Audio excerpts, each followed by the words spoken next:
Good evening, everybody, and welcome to the Bronze Reaper podcast. I'm your host, Rosalind Perkins, and today we're doing a reaction video on Vlad TV's. Give me 1 second, everyone. Let me just click to where we're gonna be at. On Willie D's show with Vlad TV, we will be seeing their interview and reacting on it. Definitely, I'm gonna say this. I don't feel a certain type of way about anything. Give me a second. I don't feel a certain type of way about anything, but I do see. I do feel a. I do feel a certain. No, I do feel a certain type of way about this interview. Not a bad one, but probably a good one. But we will continue and see what we get, what information we got from Vlad, and what's going on, and the whole 9 yards. But give me 1 second. To help the platform, you can like and subscribe and comment to support the platform, and also to help with other projects. And definitely, if you want to donate, you can also go to my Cash App, or Rosalind Perkins. Or Rosalind. Money sign of Rosalind. You could go to my podcast. My Cash App, and donate. Other than that, let's get busy with the show. That's because something very interesting. The mall. Yeah. Yeah. Mostly known as Vlad, the man behind Vlad TV. This is your first time back in Houston since 2008. About that, yeah. 2008. Around that time. Which is when you launched Vlad TV, right? About that time, yeah. About that time. Yeah, it was that same So year. that's about 17 years now. About 17 years, man. Yeah. This is my first time really kind of spending time in Houston also. Yeah. I love it, man. I was walking around the mall. People were like walking up to me, Yeah. telling me how much they love Vlad TV. It's a nice feeling to get that, especially in a new city. Right. H-Town for Vlad. That's right. Hey, man, the last time that I was on your show was like 2020, I think, right? About that time, yeah. That was 2020. Yes. And that's because something very interesting happened Yes. Around that time. Yeah. So we're going to get right into that. Yeah. You've built your platform off of black culture and voices. And yet when it came to Farrakhan, you misquoted him and refused to apologize, and which led to a lot of people in the hip-hop community coming at you and disassociating themselves with you, most notably Godfrey and Lord Jamar, who were regulars on the show. I didn't disassociate myself with you. I remained friends with you. Correct. But I did boycott doing your show. Yes. I boycotted the show. Right. And I did that because, Farrakhan is one of those people that I hold in high regard to such a degree that, So I will say this: he is right about the Farrakhan thing. A lot of people love Louis Farrakhan. Not everybody, but a lot. You have a larger masses of Black Americans, Caribbeans, certain Africans that love Louis Farrakhan. They don't. To me, I don't think they preach the same thing. Excuse me. I don't think they. I don't think he teaches the same thing as the Arabs does. He teaches black love. More of a black love for Islam. But most people don't see this because they're not Nation of Islam. They're Sunni Muslims. They're different type of Muslims. It's just like different genres of things. So definitely salute to Louis Farrakhan. He does his thing. Salute to Willie D, for even having this interview. This is a tough. To me, I try to stay away of watching Vlad TV's interviews and stuff like that because a lot of it is sugar coated.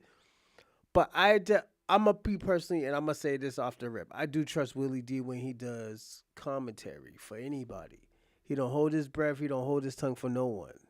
He's on. He's honest when it comes to certain things. I'm actually glad he was born.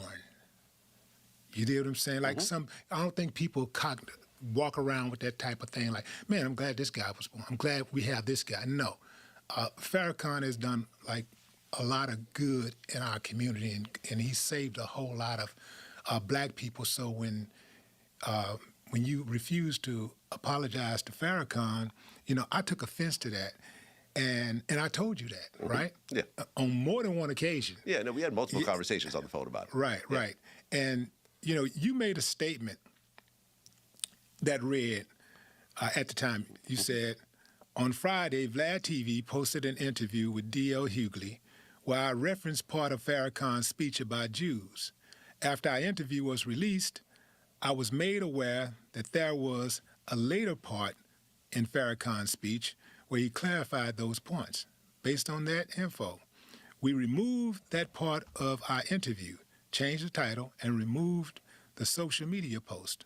Although I don't agree with some of Farrakhan's statements, Vlad TV has always reported on people accurately and will continue to do so. Mm-hmm. So where you stand today? I've changed my stance about this. Okay. Yeah. And why did you do that? Well, at the time, I had some people around me who I thought had my best intentions, who I realized later on didn't and had their own agendas. And sometimes when you get into situations like this, you choose the people around you as opposed to the public, because the people around you are the people that you have to deal with every day and are closer to you. The public you could deal with. We all deal with public backlash and so forth. So at the time, I decided to go in that direction, even though it didn't really sit right on me. But over time, I got to see some of those people's true colors. And I started to really think of the moment that I was actually going to come forward and talk about it. And you being my actual friend and us talking about it for years and years, I felt that if I was going to do it, I was going to do it on this platform. Because I've done dozens of interviews since then, right? And I've always said before my interviews, no Farrakhan questions. And everyone's always respected that, just like I respect people when they come to my platform to say the same thing. But I feel like at this time, especially with what's happening between Israel, Jews and Muslims around the world, I don't feel that this stance of both parties just kind of buckling down and saying that we're not going to see the other person's side and so forth hasn't done anybody any good. So I feel. So I think he's running from the question. It's like, yo, and this is what I'm gonna say. Me and Bobby had a conversation about this like a few days ago. I was telling Bobby that with Vlad fucked up because Vlad, he exposed everybody's cultures of his own. He could say, oh yeah, Israel didn't do bad shit with this, and that. But you gotta look at it. When black people do shit bad, black people are under a microscope. And Vlad's one of these people that put black people under these microscopes. Like he interviewed like nigga shit. That's all he does. He interviews nigga shit. He doesn't interview like, oh yo, and yeah, he does. Oh yeah, what's your upbringing? This and that. But he starts to get really personal when you really think of it. So I want to say this. It's not like, oh yeah, niggas is beating up on Vlad. It's just like, yo, nigga, this is what you do. Whenever it comes to some black people shit, you always make a fucking mockery out of it. You and other white people. Adam 22, he does it 3 times worse. You supposed to be you technically supposed to have a lot more responsibility because you say you are a part of the rap game. You've been a part of the rap game. So I think this is why people always critique Vlad to a certain extent, because at the end of the day, and I always tell people all the time, don't have this type of trust into this type of nigga, because Vlad always turns on people. And it just, Vlad lies, and we know he's lies. He's petty and he lies.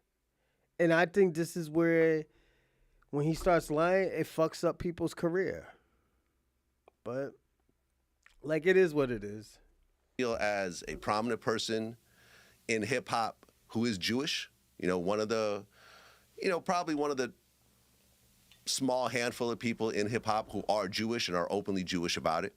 I felt that it was my duty to try to fix things, because ultimately, when you look at the relationship between the Nation of Islam and the Jewish community, it's never been good. And what does that accomplish for both parties? Okay, I'm going to say this. You can't blame the Nation of Islam like this, because at the end of the day, the Nation of Islam always has told the truth. Well, Louis Farrakhan always has told the truth about everything. When certain situation was happening, he told the truth. He said, like, yo, the real Jews were black.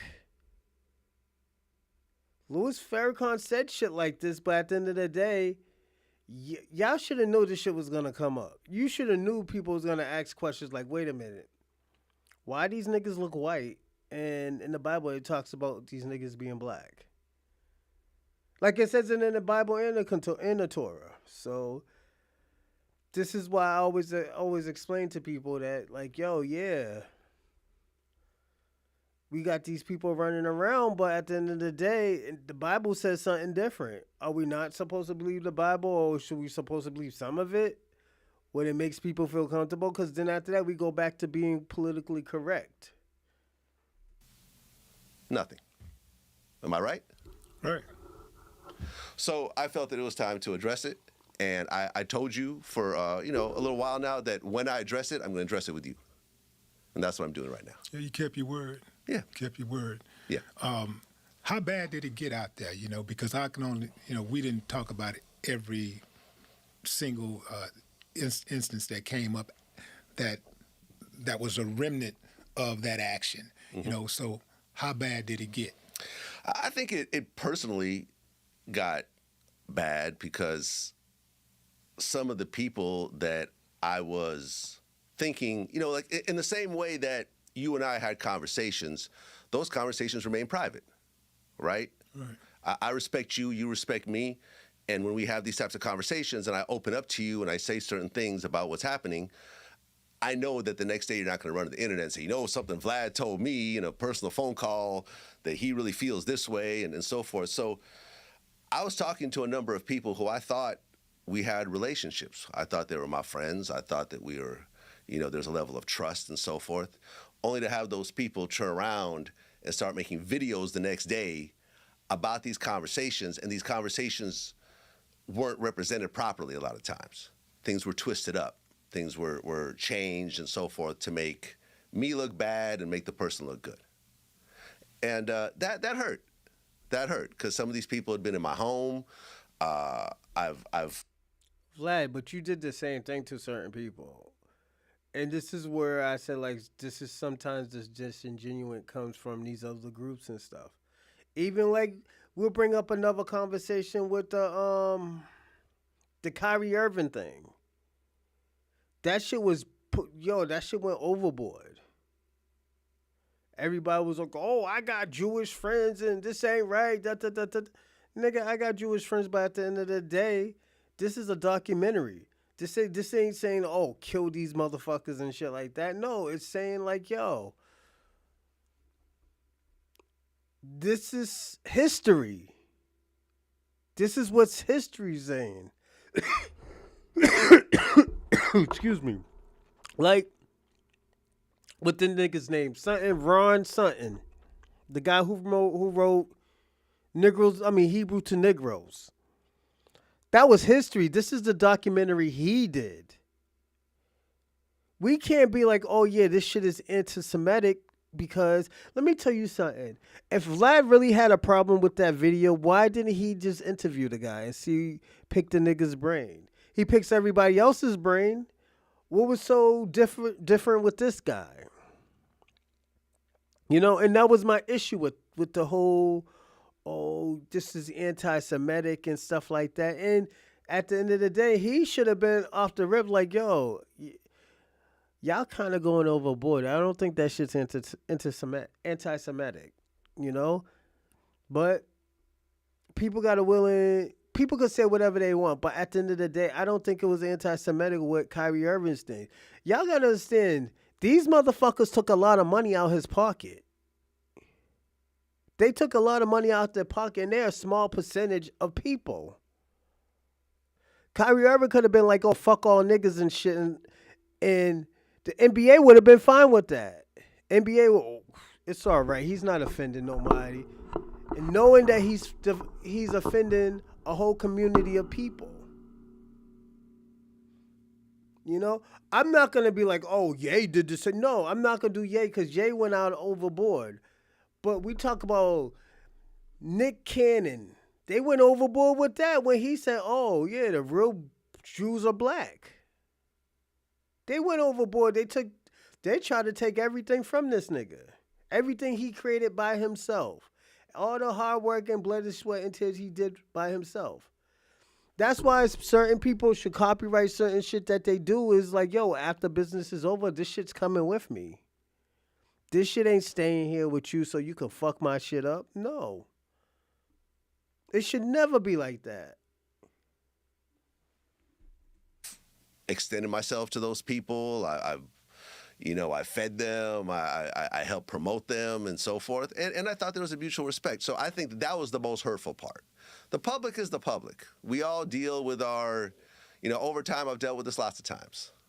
The public being mad at me. And eventually they get over it and you go back to business. But some of those relationships that I no longer have, that I had at the time, and the way that those relationships fell apart, that's what really hurt the most. Yeah. And that's why I respected our relationship, because you said, listen, I don't agree with your stance, and I'm not going to do your show for a while, but I would never go out and bash you publicly, which over the last 5. But my nigga, you bash people publicly all the time. When stuff doesn't, let me tell you something. When shit doesn't go Vlad's way, he's bashing niggas. He did it to Marlon Wayans. He did it to Booker T. And Booker T was like, yo, he's saying everything that everybody else is saying. Like, yo, Vlad be getting niggas locked up. Vlad be putting niggas in predicaments. Put it this way. I will say this. Vlad, you do not get niggas locked up, but you do get niggas investigated. I personally do think that. I personally think Vlad gets people investigated. I don't think he gets people locked up, but he influences or he inspires of niggas getting locked up, if it kind of makes sense. Like all the influence that he pushes on his show, it puts niggas in investigation. It has to put niggas in investigation. I'm going to be personally honest. I think they're like, oh, yo, we need to take a look at this guy. He's saying too much. Even like, yo, what's his name? Pee Wee something? I don't think Pee Wee would have never been investigated. He would have never been investigated if he would have never went on Vlad. I don't think Vlad got him locked up, but I think Vlad got him investigated where he was probably doing dumb shit, and niggas caught on to his dumb shit that he was doing. It just comes with the territory. 5 years you never did. Even when you had people on the show that didn't agree with what I said, you didn't go overboard with letting them just kind of trash me on your show. So that to me was the most difficult part. Yeah. I think, for me, that's the way that I rock, right? But here's the thing that, because I have a lot of reverence for Godfrey and for Lord Jamar. And so the way I operate is this. Like, when you hurt somebody, you don't get to dictate how they respond. Mm-hmm. So, and I don't know if I know that you apologized, but I don't know if you really understand the depth of how people feel about Farrakhan. Like, he's not a regular dude. Mm-hmm. Like, I know he's a human being like us, and he bleed and breathe just like everybody else. Mm-hmm. He gets colds, and what I'm saying, his stomach hurts sometimes, and get food poisoning. I got all of that. But that nigga's so country. I'm sorry, yo, Uncle D. Uncle Will, I got an Uncle Willie and I got an Uncle D. This is crazy.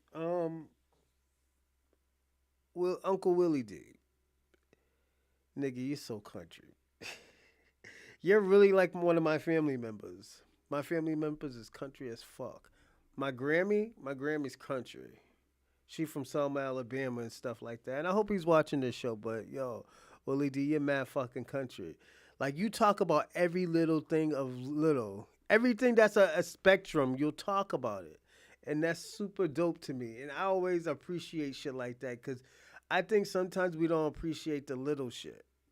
But we do appreciate, the shit that he says, even though it does, we don't give a fuck, but we appreciate it. I like it so much because at the end of the day, you don't notice it until he says it.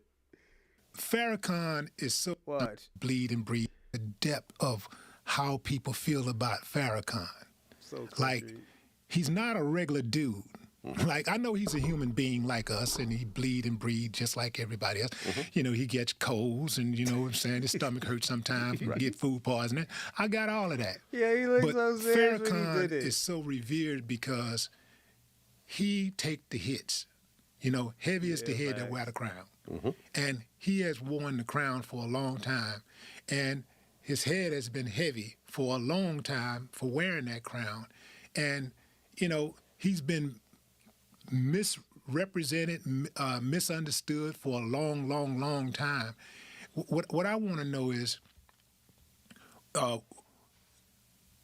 when Farrakhan does talk about Jews, oftentimes when he do talk about Jews, he talk about he speaks specifically. He don't put everybody in one bunch and say this is all you guys. He talk about specific guys who did this or did that or did that. What I want to know is, like, why is it that it seems to me like most of the Jewish community have an issue with Farrakhan speaking the truth? Because he don't lie. When he speaks things, when he talk about things, he speak on the truth. He just talk, this happened, this happened, this happened, this who did it, and he do the same thing with black people. I've been on stage with Farrakhan, and he called people out sitting on the stage, including me. Like, he just tell the truth. He just speak on, what's righteous. So I don't have a problem with if I do something and somebody call it out or whatever. I really don't have a problem with that, because if I didn't want to have a problem with that, I wouldn't have done it. Yeah. Well, I think there's a certain knee-jerk reaction when... It's never been easier to start a podcast than with Riverside. Here's how it works. First, go to riverside.f. Someone who's not of your immediate group talks about your group, right? Okay, I hear that. A black person can talk about other black people, but when a white person talks about black people, it's a problem. Yeah. You know what I'm saying? Like, for example, when you look at, like, the Breakfast Club, and it was the owner of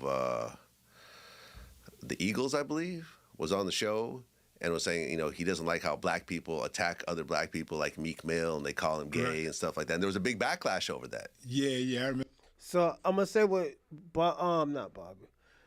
And salute, I see you, Bobby. I just seen his name, that's why I said Bobby. What Vlad did something weird. And the reason why I say it's weird because Vlad, I fucking hate it. Vlad, he made something that's stupid, that doesn't make sense, into something that he compared something that's stupid and doesn't go together. That's like, oh man, my foot got ran over. He's like, yo, it couldn't be that bad. I remember my foot got a paper cut, and it hurt for a little bit, but it stopped. But you're like, yo, my nigga, my foot got ran over. He gave some type of example like that. Like, it just doesn't go of what Willie D is talking about. And this is one thing about Willie D. I don't got a problem with, but I know he's gonna be like, well, let him talk. Because I know we gotta let him talk. Excuse me. But I feel like if we're gonna let him talk, tell the truth, my man. Like, why are we doing all this, theatrics? We're not talking about other people. We're talking about your people. Just say, yo, your people. Your people are close knit. We can't say anything about them. They're gonna overreact. You can't compare Jews to blacks. We're two different people. We're two different ethnicities. We got two different cultures. Remember that guy? Right. Was he the owner of the? Was it the Eagles? Was it the Eagles? It was that guy that do the parties, right? Yeah, right. That guy. Him. Yeah, I didn't know I forgot. Maybe he's not the owner of the Eagles. He owns some sports team. Okay. I'm sorry. I'm misrepresenting him because I'm just trying to address what you're saying. But he made comments about the black community. Yeah. And there was a huge backlash over it. Right. And he said that someone who I respect more than anyone else reached out to me and showed me the error of my ways and let me apologize. He was probably talking about Jay-Z. Okay. Which is what most people thought. But that's the thing. When people have a certain level of leeway of talking about their own group.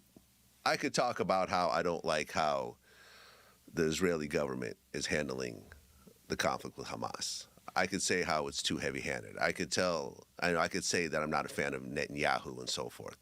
But I'm Jewish and I could say that. A Muslim person or a black person saying that might get accused of being anti-Semitic. But it's the same statement from both people. But based on the person saying it, it's going to be taken a different type of way. So I think that's what happens. When you have someone like a Farrakhan talking about the black community, everyone's cool with it. When he starts talking about other communities, then people have more of an issue with it. Okay, I get that because when I was making music, I was oftentimes accused of being racist, right?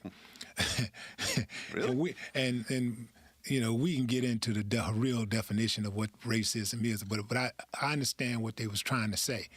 My point is that I would call out the government. I'd call out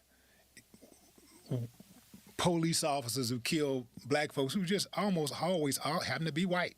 The people in power who make these decisions that adversely affect the black community, they just happen to be white. When I call them out, I call them out specifically. Mm-hmm. I never said all of you, all white people, all of this, nothing. I'm always specific. So when I call them out, oh, he's a racist. Oh, he don't like white people. Yeah, people always do that, and that was my issue too. I always had an issue with that. The reason why I always had issues with people who do shit like that is because, let me tell you something. And I gotta be personally honest. Even with the Jewish community, how you tell us who not to like, who to like, and y'all dislike people. Y'all dislike a few countries. We never hear about people talk. We never hear y'all, y'all ever say, oh, y'all forgive the Germans. Y'all tell us never forget. Y'all never said that. Y'all never was like, oh, don't forget what happened to us in their country. No. But we hear y'all, and this is just, I'm just thinking out loud. Y'all want us to always forgive somebody. Forgive. Like, nigga, we've been hearing that shit our ancestors to now been hearing that shit ever since y'all niggas try to put us in chains forever and kill us. So why the fuck would you think we want to forgive you? You should be telling us, hey, yo, black people, don't forget what happened. Never forget. If you forget, man, if you get what happened, life will repeat itself. This shit will repeat itself. Y'all telling us to forget, man, get over it. And I feel like that's the most fucked up and disingenuous thing that, like, you know how many Jewish people told me that to do that shit? A lot of Jewish people say, oh, yo, don't forget, never forget, just forget about it, man. It's not that serious. You didn't go through it. Like, people don't understand. Black Americans, foundational Black Americans, and I tell people this almost every show, 90% of Black Americans fortune and wealth got taken from them. 90%. So it's 400,000 There's 40 million black Americans. You are saying that only, if it's 40 million, 10% of 40 million. So probably we'll say like 5 million people got a little bit of their wealth. A little bit of their wealth.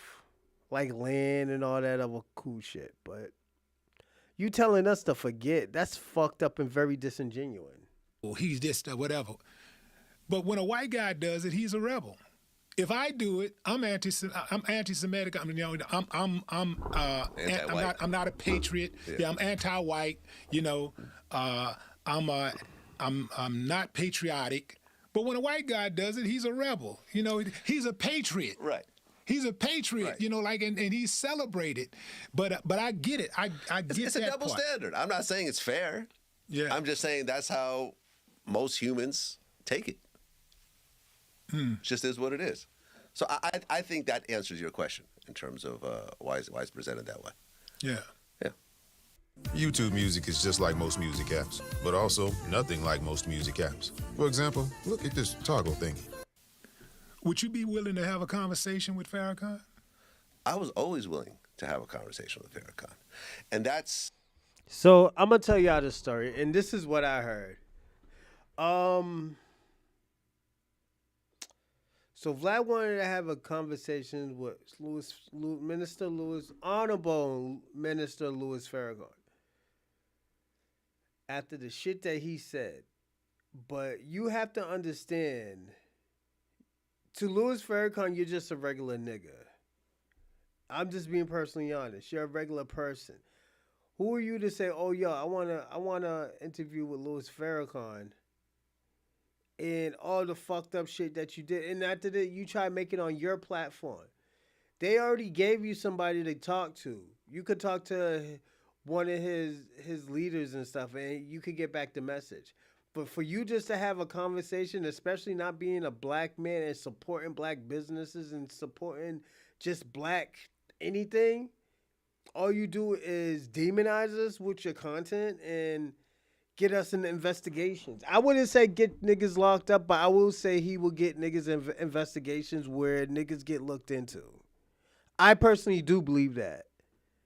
But I'm just thinking out loud, like I said. This is just my opinion. I think he puts people in investigations, even though it's not on paper, but they got them like, whoa, this nigga's... It's like, yo... It's like a person sells you some crack or something. I'm going to use drugs.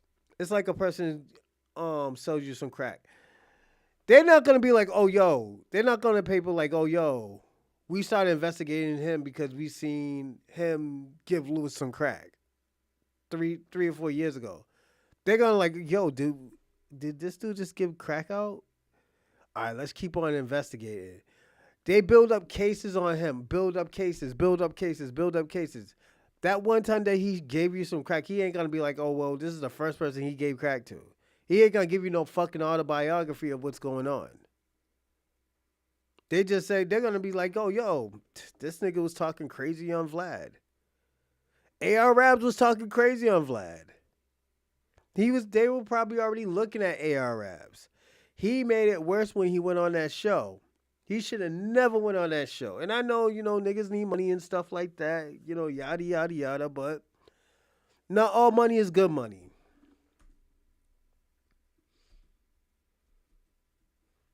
The misconceptions. When I first, misquoted him, I had a relationship with the Nation of Islam. There was a guy I dealt with. I don't remember his name, but he was one of the people around Farrakhan. I had talked to him on a number of occasions. I'd actually used him to book security. So I had an NOI security guy that I used every so often, for certain situations where I felt it was appropriate. I'd interviewed multiple people from the Nation of Islam. Nuri Muhammad was one. Another, I forgot the name off the top of my head. Yeah, I saw that interview. I saw a couple interviews. Really good interview, too. Yeah, thank you. Thank you. I also interviewed, Malcolm X's daughter and so forth. So I had a what I felt was a relatively cool relationship with the nation. Sorry, what was the question again? I lost my train of thought a little bit. I asked you, would you be willing to sit down with Right, Farrakhan? sorry. Thank you. So when this whole thing happened, the first phone call I got was from the guy I dealt with in the NOI. And the first thing he said was, hey, let's address this misquote. Do an interview with Nuri Muhammad about it. Yeah. And I said, well, that doesn't make any sense because I wasn't talking about Nuri. I was talking about Farrakhan. So I'm not going to have a conversation with someone who I wasn't talking about the person I was talking about. But if he's open to it, I'm willing to have a conversation with Farrakhan about it on or off camera. And he said, oh, well, you're just trying to get content. I said, well, no, I'll do it with your cameras. I'll go to his location. You guys could film it. You guys could edit it. You guys could put it out. I think this would be good for the Jewish community and the Muslim community right now. But he said, well, no, that's not going to happen. And I said, okay, that's fine. I respect it. And then that got twisted into Vlad will only apologize if he gets an interview with Farrakhan. But the thing about, and this is where, like, let me tell you how, I'm going to say this. I personally think, and I could be wrong, and probably am wrong, I think Vlad was clout chasing. He wanted that interview.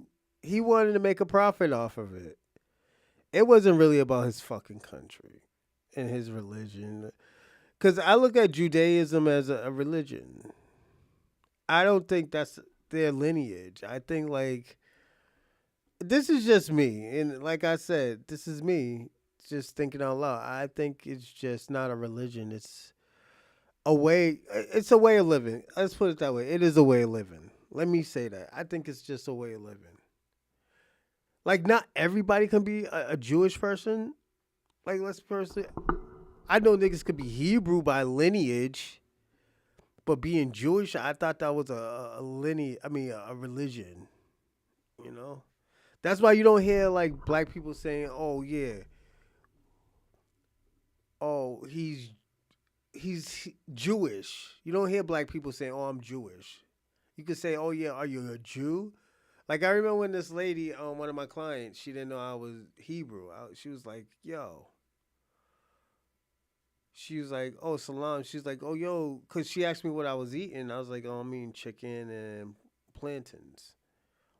She's like, oh. Because I was like, oh, you don't want nothing what we eat? I was like, oh, I don't eat pork. And I don't eat, like, certain other things. I was like, I don't eat shrimp. I don't eat, like, mussels. I don't eat bottom feeders. She's like, oh, you're Jewish? I was like, I'm Hebrew, but I'm not Jewish. She's like, oh. You know? Salute to her. She passed away, like, 2-3 weeks ago, too. It was crazy. I painted her this lovely picture. I think I'm dyslexic, so when I feel like an artist, I'll stop painting. Woo, woo, woo, woo, woo, woo. Shit comes out crazy and great. But sometimes I'll have to put it down for like 2 or 3 days, maybe a week, and paint it. Or paint it again once I get it. But I think Vlad was just trying to get clout. I think he was just trying to get clout. And he don't need to get clout, but at the end of the day, with this type of situation, it would have been historical because at the end of the day, like he said, there's an issue with the relationship with Jewish and Muslims.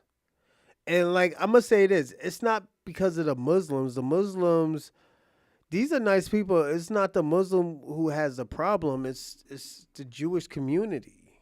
It's always the Jewish community. You know, but it is what it is. The thing with Louis Farrakhan, Minister Louis Farrakhan, the Honorable Louis Farrakhan, was that he told the truth. He read these books, and he showed these books where their own people talked about their own people. This is why Professor Griff got kicked out of Public Enemy, doing shit like this. Which honestly was never said. It was never said like that. What if you had said something about Obama, and Obama refused to sit down with you, but Biden was. Biden said, I'll sit down. I'll sit down. Would you had sat down with Biden, or would you have stood on? Would I on sit down with the principle? vice president? Yes, I would. But would I sit down with some cabinet person in Obama's administration? No. See, so which? But from what I understand, Nuri was not the vice president of the Nation of Islam at the time. I don't know where he is now. Yeah, he may not have been the vice president, but he's a major player. Okay. So this. I wasn't aware of his role in it, but for me, it was like. But nigga, you was doing interviews with him. This is the crazy. This is why I say sometimes he talks and it's like very disingenuous when he talks because it just doesn't make sense. This dude, that dude that helped you, the dude that they had him on the show before, so it's not like they didn't have him on the show. Yuri, I think was it Yuri? I think it was Yuri. And he knew. He just didn't want to fuck with Louis Farrakhan at the time. He was being petty. I don't want to have this turn into, something that it's not. You see what I'm saying? I talked about this person, me and this person, I'm willing to have a conversation with him, but if he doesn't want to have it, that's totally fine. I'm extending, the offer. And, I've never actually spoken to him directly or anything else like that. I've heard different things from different parties around him. But at the end of the day, I just felt that it wasn't something that made sense to me at the time. Right. I can see where you're coming from because, I mean, if you directed something toward a particular person, you would love to have that sit down and talk to that person. But if you can't, then, hey, you go with the next best thing that you can get close to, and especially if you're talking about somebody with rank.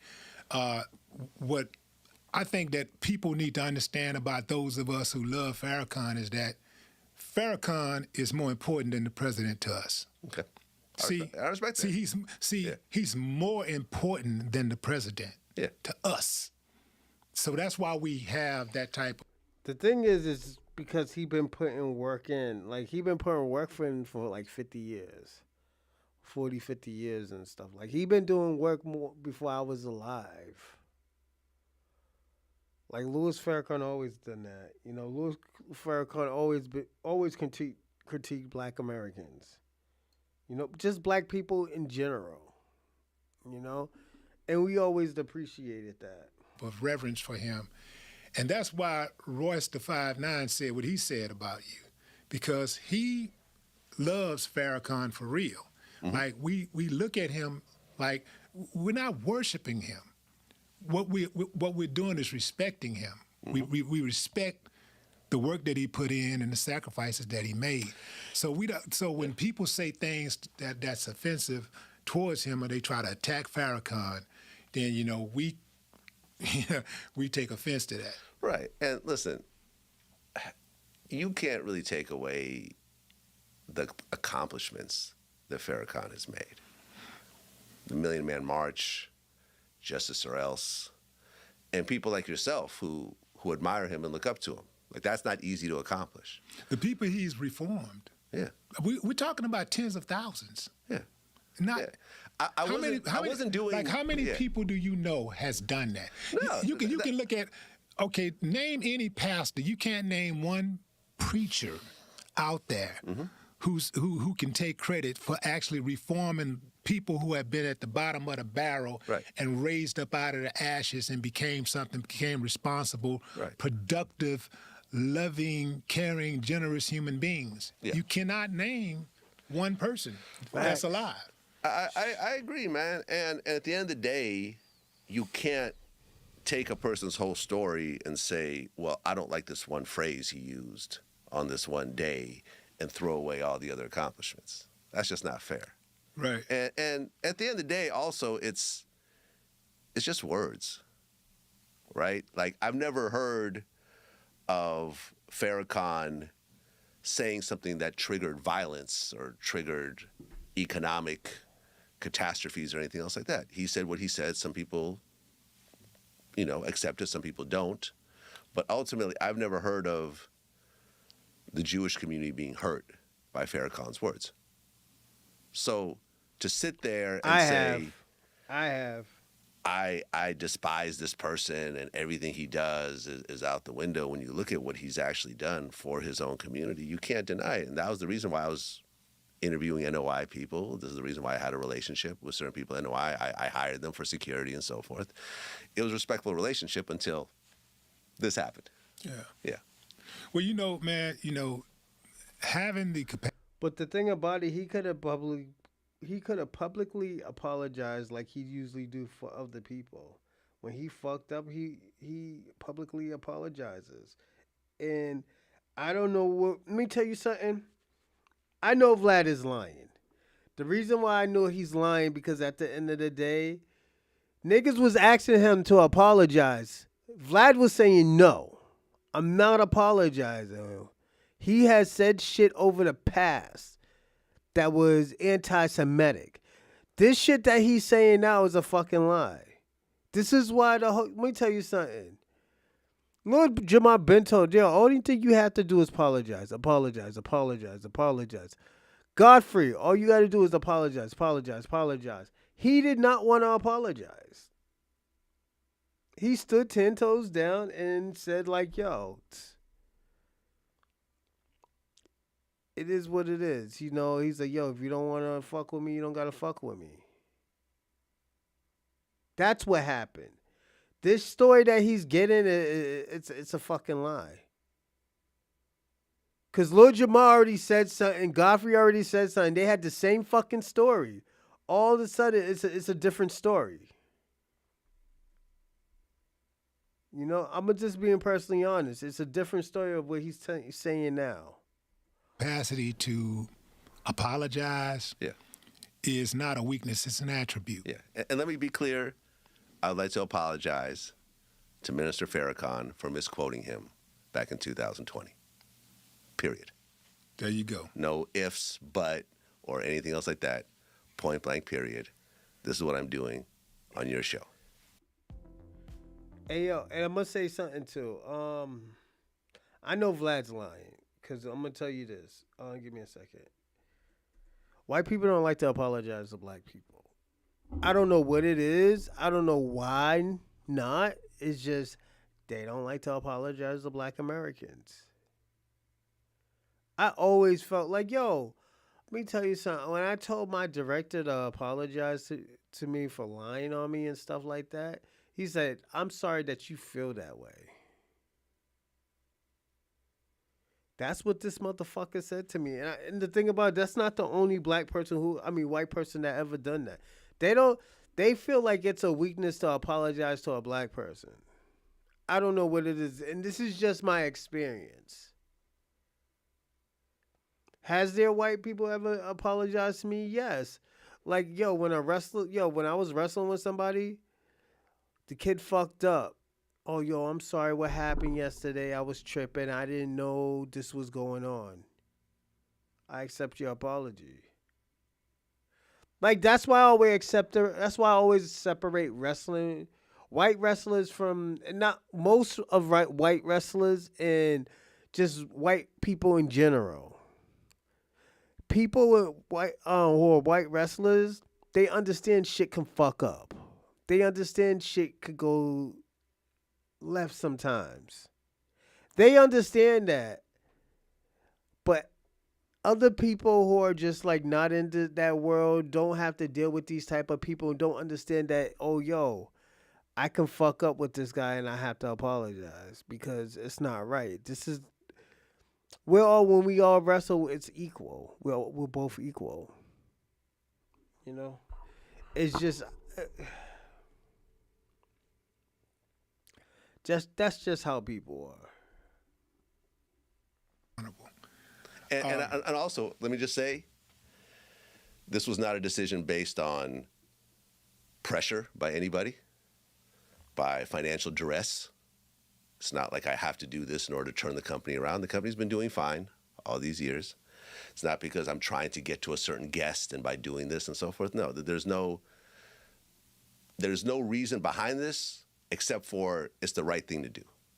And I'm fully aware that a lot of people are going to hear this and say, fuck your apology. It's too late. We're not going to accept it. Whatever. And that's fine, because this is not for those people. This is something that I felt I should do. And yo, you want to hear something crazy too? Minister Louis Farrakhan's father is Jewish, or his grandfather is Jewish. It's not like this nigga is anti-Semitic, because he is half Jewish by father, by blood. Like, it is what it is, you know. He's a Jewish black man. He's a Jewish white man that happens to have a black mother. You know, it is what it is. And some people will accept it and some people won't. And I'm fully aware going into that, what I'm doing. Yeah. I cannot accept on anybody else's behalf but mine. You know what I'm saying? And yeah, I accept, man, because I know it's sincere. And like you said, you didn't have to apologize. I mean, you're your own man. You're self-made. That's hard to get an apology out of a self-made person. It is very difficult to get an apology out of somebody who's loaded, you know, who got paper, who's papered up, you know, because oftentimes they got the attitude like, yeah, F the world, you know what I'm saying? I do what I want to do, and if it don't, there's no skin off my back, you know, whatever, you know. So I appreciate you, you know, coming here and saying that. Yeah. What are your thoughts on what's going on in Ukraine? I mean, I was born there. Yeah. And did you leave when you were 5? About 5, yeah. Okay. So what are your thoughts about Ukraine? You have aren't your parents Ukrainian and Russian? Well, at the time it was Russia. It was the USSR. Okay. Ukraine was part of that whole conglomerate. Right. You know, almost like the United States, right? Imagine if the United States financially fell apart and California became its own country and Texas became its own country, and so forth. That's basically what happened to Russia in the early 90s, I think. Late 80s, early 90s, around that time, where a bunch of the countries broke apart and became independent. So at the time that I was born, I was Russian. I was part of the USSR in the state of Ukraine. But after everything fell apart, Ukraine became its own country. So you could say I'm Russian, you could say I'm Ukrainian. It's technically both true. But there's a lot of Russians still living in Ukraine. Well, like, what is a Russian exactly? You see what I'm saying? Is it someone that went from Moscow to the Ukraine? Is it? It's a little fuzzy at this point, because now they speak a different language. They speak Ukrainian, which is kind of like Russian, but kind of not. I think if you're born there, if you were born in that region, right? Then I mean, my parents were born in that region. I was born in that region. What was the name of the region at the time? It was Ukraine, which was part of Russia. Just like you could say you were born in Texas. Yeah. It was part of, you know, you were born in Texas, but it's part of the USA. So you're from Texas, but you're American. Right. So we were from Ukraine, but we were Russian. Right. That's how it worked.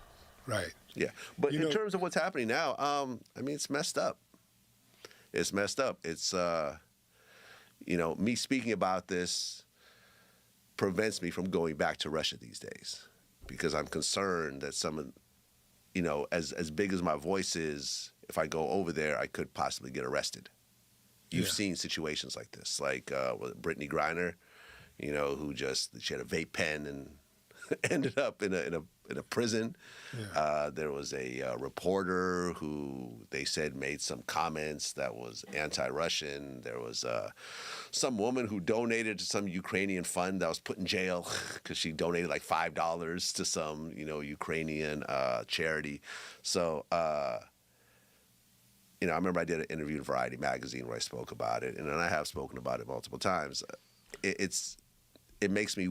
But the thing about it, that's their laws and stuff. Like, we can't get mad at their rules and stuff. Like, we have fucked up rules too, and niggas judge us on it.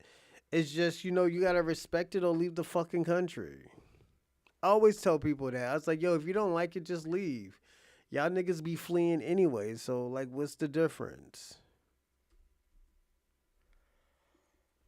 Weary about going to Russia anytime soon, even though I've been there as a tourist, some years back. I don't think I would do it now because I'd be too worried about getting, locked up. Yeah. What are your thoughts about people saying that coming on Vlad TV is a trap for criminals? Mm. Because people oftentimes, they tell on themselves when they come on Vlad TV. They talk about their past crimes, and sometimes that stuff is not, what do they call it? The statute of limitation is still open there, Well, I'm careful when it comes to statute of limitations. You've never heard me talking about an open murder case, except for Keefe D. But Keefe D, before he came on Vlad TV, wrote a book about his open murder case. Yeah. So we spoke before the interview, and I said, are you willing to talk about what's in the book? And he was like, yeah. I said, okay. You have a book. It's on Amazon. It's not like some little private book. It's on Amazon. So in that case, and, he felt like he had immunity because of the proffer agreement and so forth. So,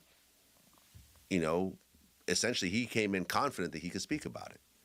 So I took his word for it. But other than that, you really can't name anybody who has gone on Vlad TV and then that interview from Vlad TV has then put them in prison.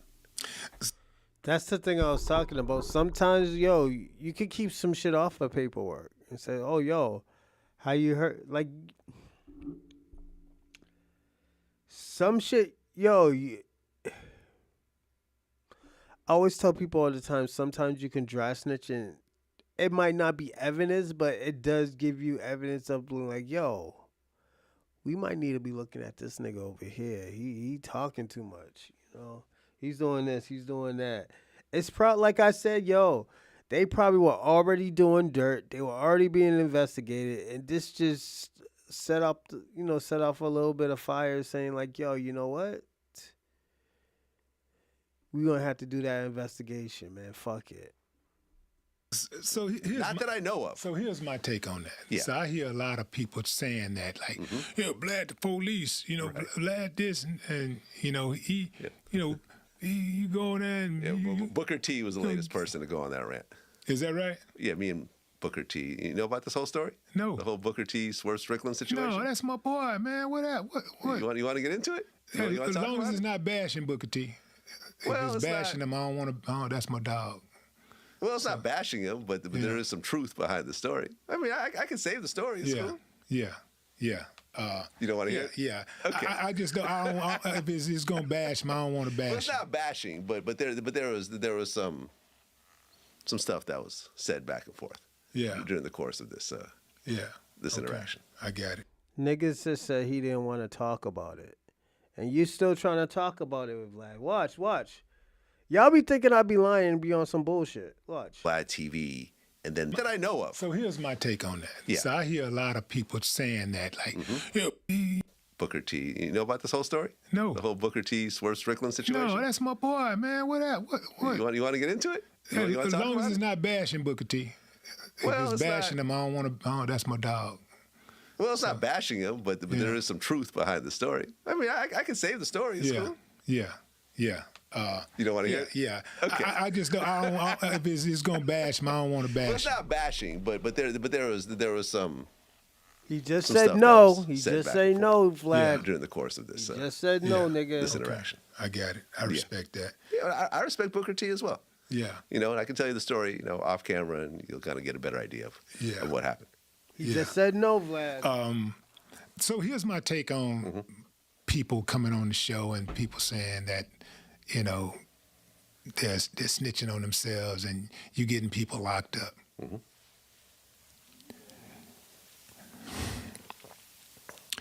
Okay, this is a viral moment. If a motherfucker kills somebody in our community, that motherfucker deserves to get locked up, so I don't give a damn how he get locked up.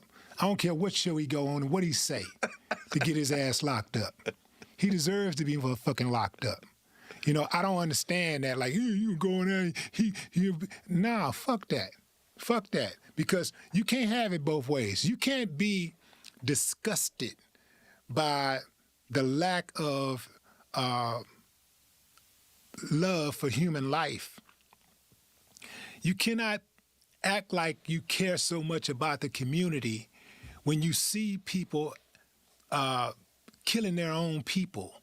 Just like they're in a video game. And then when somebody comes on any show, doesn't matter if it's Vlad or any show, and slips up and says something that can get them locked up for a crime that they committed against their own community, you got a problem with that? I don't. Lock that motherfucker up. Lock his funky ass up. Yeah, keep on coming on Vlad. Keep on coming over here talking. Keep talking your business, because Vlad ain't put no gun to nobody's head. Vlad ain't put one gun to one person's head and said, all right, motherfucker, tell us everything you know, or I'm going to shoot you right here now, you know?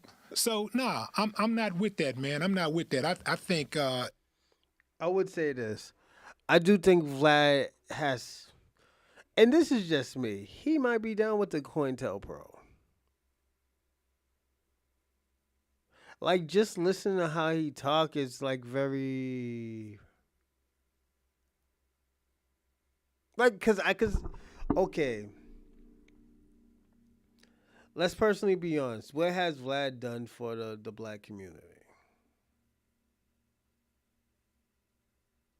He has taken a lot from the black community.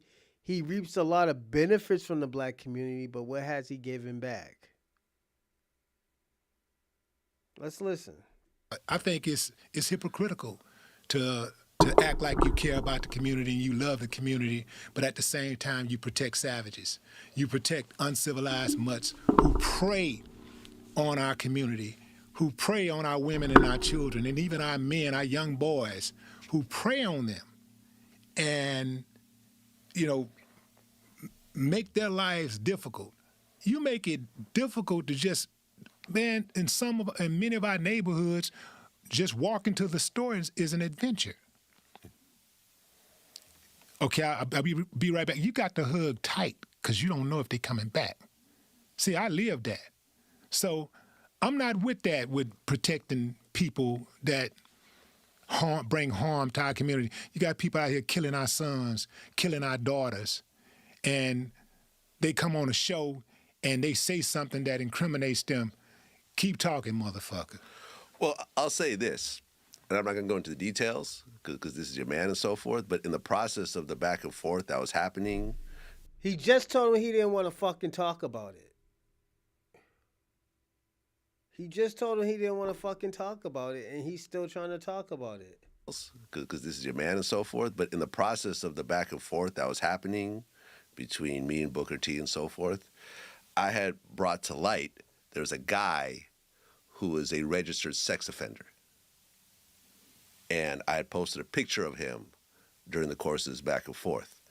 And the next day, news broke that he was arrested for violating his registered sex offender guidelines by not like registering like cars and emails and other stuff like that. So he got locked up the next day. So if you want to say I locked people up, I locked up this registered sex offender. I'll stand on that. Right. You know, not from an interview. No, he's not telling the whole story. This is the disingenuous shit that he's talking about. This is the disingenuous shit that he's talking about, and the reason why I say it's very disingenuous, and like I hope Willie D watches my shit, because at the end of the day, I'm gonna be personally honest that like he's being very disingenuous. Vlad said more than that. Vlad said basically, and I'm not gonna go verbatim, but he said basically, Booker T is protecting sex offenders. He's protecting predators.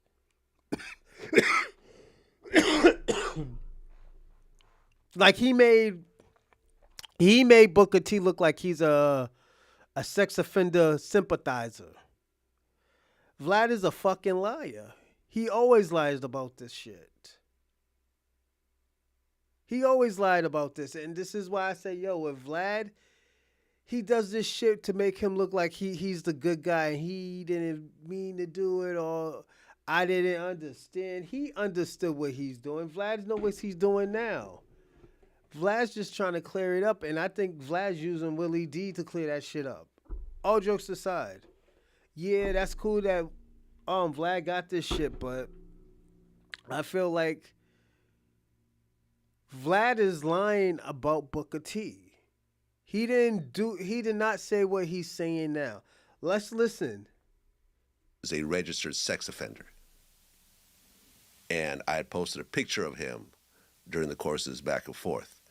And the next day, news broke that he was arrested for violating his registered sex offender guidelines by not like registering like cars and emails and other stuff like that. So he got locked up the next day. So if you want to say I locked people up, I locked up this registered sex offender. I'll stand on that. Right. You know, not from an interview, from a post that I did that started to go viral, and then all the, you know, Yahoo and Sports Illustrated started picking up and so forth. But yeah, I'll stand behind that. Yeah. I don't think most people going to have a problem with that because I don't think so because either. I think we want to know where they are. We want to know who lives next. We want to know if we got a sex offender or a serial killer living next door to us. Right. A registered sex offender at that. Yeah. We want to know that. Yeah, and he was arrested for sexual assault of a 12 to 15-year-old. So yeah, like I said in my post, good riddance. Yeah. Yeah. Have you spoken at all to Godfrey or Lord Jamar? No, Not at all. not at all. What are your thoughts about ever patching that up? I think it's possible. And the reason why I asked that, man, because it's almost like y'all are joined at the hip. When I think about Vlad TV, and I'm talking about from years back, I'm not talking about right now. I'm thinking about, it's like, you know, the people who was there helping build the blocks, you know? And they were very much involved. I mean, and you helped them as much as they help you. Yeah, no, Right. I think it was a mutually beneficial relationship with everyone involved. Yeah. Look, at the end of the day, nobody got killed. Nobody got hurt. There were some words spoken. And at the end of the day, words are words. The older I get, the more I realize how little power words really have and how people put too much power in other people's words. Well, I do agree with the second part of what you said. We put too much power in other people's words. But that first part, words are not just words. Because if you think about this. Think about how many people we're walking on right now who are dead prior to an argument. They were killed. Like, before they were killed, an argument ensued. Somewhere down the line, that was an argument. Yeah. And maybe that argument, it morphed into a physical conflict, confrontation or whatever. But typically, most people who get killed, if you think about everybody that you know who's ever been killed, that was an argument that ensued prior to them being killed. Right. And this is why you have to be careful with words, because words can trigger an emotional response. Correct. That can get you killed. No, I understand that. And what I'm saying is I can't control the way my words affect other people, but I can control the way other people's words affect me. Vlad's a fucking liar. Vlad's lying again. Marlon Wayans. Marlon Wayans said he wanted this amount of money and stuff like that. Vlad couldn't take no for a fucking answer like most white supremacists do. They can't take no for an answer, so at the end of the day, you know what? They try to kill your fucking career. Marlon Wayans said he wanted 40% plus, wanted $40,000 plus a percentage of the video. Vlad said no. All this, and he did all this crazy shit and try to bash him in front of other comedians. And comedians was like, yo, I'm not going to do that. I'm not going to entertain that. That's what they did. They did it, and at the end of the day, he started losing. Roger, there was a video that original. Hey man, put it in the live chat so people can look at it. Definitely, man. Salute to you. But yeah, just put it in the live chat, and definitely I'll do a reaction video to it. Just back it up and stuff. But Vlad been doing this shit for years. He's acting like he don't know what's going on. He acts like he's dumbfounded to this. He's giving educated dumb answers, if you ask me. He been doing this shit to Louis Farrakhan. He had years to apologize. He had years to apologize. He was lying, talking about, I've been apologized and stuff. I just wanted an interview so we could, tone down the Jewish and Muslim tension. That shit been going on for 2,000 fucking years. Them niggas had 2,000 years to think about what the fuck's going on. These niggas are still bombing each other. It's just, let me tell you something. With black people, we ain't going down with their motherfucking shit. We're not going down with them. Them niggas want to argue. Them niggas want to blow each other's country up. By all means, let them. Don't get me involved in the motherfucker. I'm not saying, there's a bad person and there's a good person. No, it's just like, we don't want to get caught up in the bullshit. To us, it's bullshit. To us, it's dumb. We don't like this shit. We don't want to be involved in this shit. We're trying to we're trying to handle our own shit where we're trying to get reparations.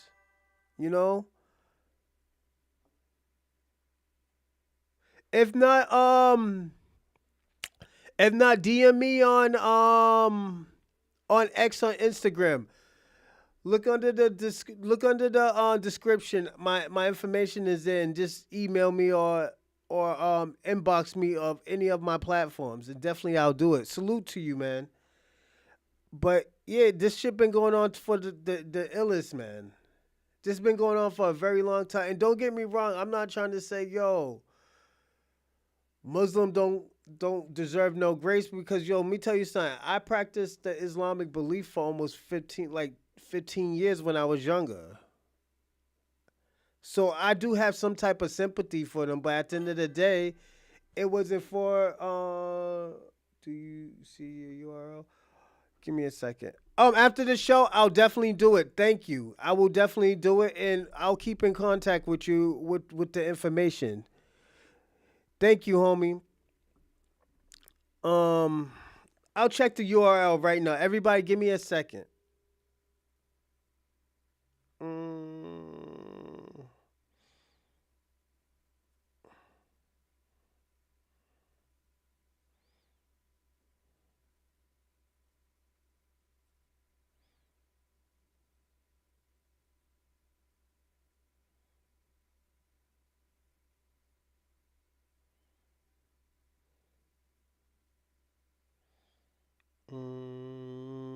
Give me 2 seconds. I'm almost there.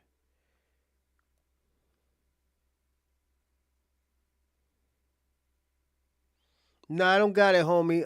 Which platform did you do it on?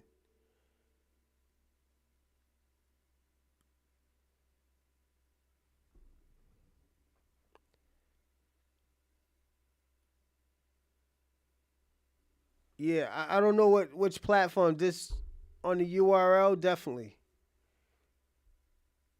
But you should be able to put it in a live chat. If you could put it in a live chat, I'll look at it. If not, how about this? I'll hit you up. I got your information and everything. All right, homie. So definitely. But Vlad been doing this shit for years. So, this ain't nothing new. Just Vlad just playing stupid and acting like. And I know Willie D. Let me tell you something. this is just how I think. I don't think Vlad is Willie D's good friend like that. You know? I'm just being personally honest. I don't think he's his good friend. Just type in. Oh, okay. I can do that. I can do that. Definitely, I can do that. I'll type it in after, definitely. But yo, like even what Mirage said, like, yo, Vlad been throwing dirt on this man's name for years. It's true. He been throwing this dirt on his name since before the fucking pandemic. Like we been seeing this shit. And the thing about it, speaking of that, I think I did see that video because you know what? I was gonna do a reaction video for that because I was looking at the Lord Jamar thing. You are right. Moss 4060 EV. All right. Thanks, homie. Salute. But yeah, if you want the information, go to Mosque 46 AV. Is that AV? Yeah, AV. So definitely salute to Amazonian Mirage. He put in the guy's channel who does do it. So definitely everybody go look at that. Hit the likes buttons for that guy too. But Vlad been doing this shit for years. With Vlad saying it ain't nothing new, it's nothing different. He been doing this, So don't be fooled by what he's saying. And what I realized is that I took over time I spent too much energy on other people's words when they were just words. And that was a growth that I had to go through. And you really see this, like, for example, like with Kanye right now. Like, Kanye is really almost trying to prove this point that he could say whatever he wants. Forgot to put that in my live chat. With it, and he'll just keep going on with his life. He called his mother a lesbian. He said all types of things about Jews. He said all types of things about black people. He wears a Klan outfit. He has an iced out swastika. All right, how about this? Before we end this podcast, we will watch the Louis Farrakhan thing. Definitely, and I'm gonna go through my other extension face to do it right now. So give me a second. Jay-Z's kids retarded. Like, you'd be hard pressed to find someone more offensive with their words. I mean, maybe a Charleston White, but Charleston doesn't have a voice like Kanye, right? Kanye's a global phenomenon. So when you see these words that he's saying, and, I remember in the beginning when he first went on his rants, it kind of bothered me, but now it's just sort of like, whatever. He's going to say what he says. I'm going to go have lunch. Whether he said it or not, my lunch is still going to taste the same. And that was just a growth that I had to go through of letting other people's words affect me. Now, I understand that there's repercussions for my words, and I can't, if I say something to you, I can't control your emotions. But with me, I realized I needed to grow up a little bit and not take words quite so seriously and not let myself be triggered with actions and so forth. And you also got to think, when the whole Farrakhan thing occurred, you got to remember where we were as a world. This was 2020. COVID. So this is what Mirage was talking about. I'm gonna throw on. Oh shit, my phone. So I'm gonna show you what he was talking about. Quick, fast, Ricky Bobby, and this is what he was talking about. You are Satan. I mean, I've interviewed Greenblatt. Yes, sir. You are Satan. Those of you that say that you are Jews, I will not even give you the honor of calling you a Jew. You're not a Jew. You're so-called. You're Satan. And it's my job now to pull the cover off of Satan so that every Muslim, when he sees Satan, pick up a stone. As we do in Mecca. Did you hear me, Brother Abdul Malik? When you know who Satan is, you don't have to kill him, no. The stone of truth. See, that's what you throw. Right. Allah says, had we wished to take a pastime from before, surely we would have done it, nay. That's what he was talking about, because Vlad said, yo, the nigga was throwing, he was trying to tell Muslims to throw stones at each other, at Jews, and it wasn't true. It wasn't true at all. Salute to Mirage. My uncle's club used to be called the Mirage in Boston, so that's how I do today. But yeah, Vlad been lying. You know, he been lying. He been scheming. He's talking about, oh yeah, words don't matter anymore. So why did when Booker T said what he said, you had to basically try to destroy his career, his Hall of Fame career? He's a two-time. Don't forget, Booker T is a two-time Hall of Fame champion, Hall of Famer. He's a 6-time world champion, 10 or 11 times tag team champion, 4 times U.S., 4 or 5 times U.S. champion, 3 to 4 times television champion, intercontinental champion as well. Why would you want to destroy that man's career after all the stuff that he helped black people get into this industry? He helped black people. Him, Ron Simmons, Butch Reed, who else? You can't even throw Shane Taylor in it. Shane Taylor. Shane Taylor, yes. He been lying. You're right, he has been lying. You know, and the thing about it, truth hurts sometimes, but sometimes you just gotta handle it. You gotta take those L's, man, to become a better person. How you just call yourself the GOAT and don't know how to, when you lose, you don't know how to take the hits. To say like, yo, nigga got me today, man. You know what? Next, he ain't gonna get me no more. I'm gonna work on this where I can beat him at, blah, blah. He been doing this to Louis Farrakhan. Now all of a sudden, I apologize what I say. Nigga, it took you 5 years to apologize to him? After all the friends that you lost from it? After all the guys was like, yo, all the honorable people were like, yeah, I can't fuck with Vlad. I can't fuck with Vlad. This is what Vlad's doing. He always had some nigga shit on his show. And I always tell people all the time, Vlad wasn't the first person to do some stupid shit like this. We had Hoods to Hoods. We had Smack DVD. We had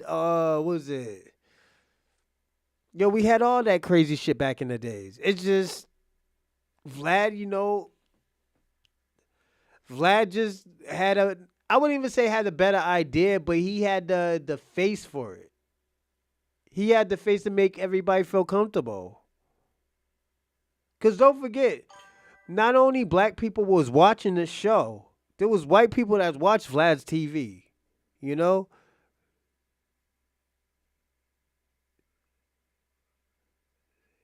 I will call it a violent metaphor that the metaphor used at the end, saying that cast truth as a falsehood.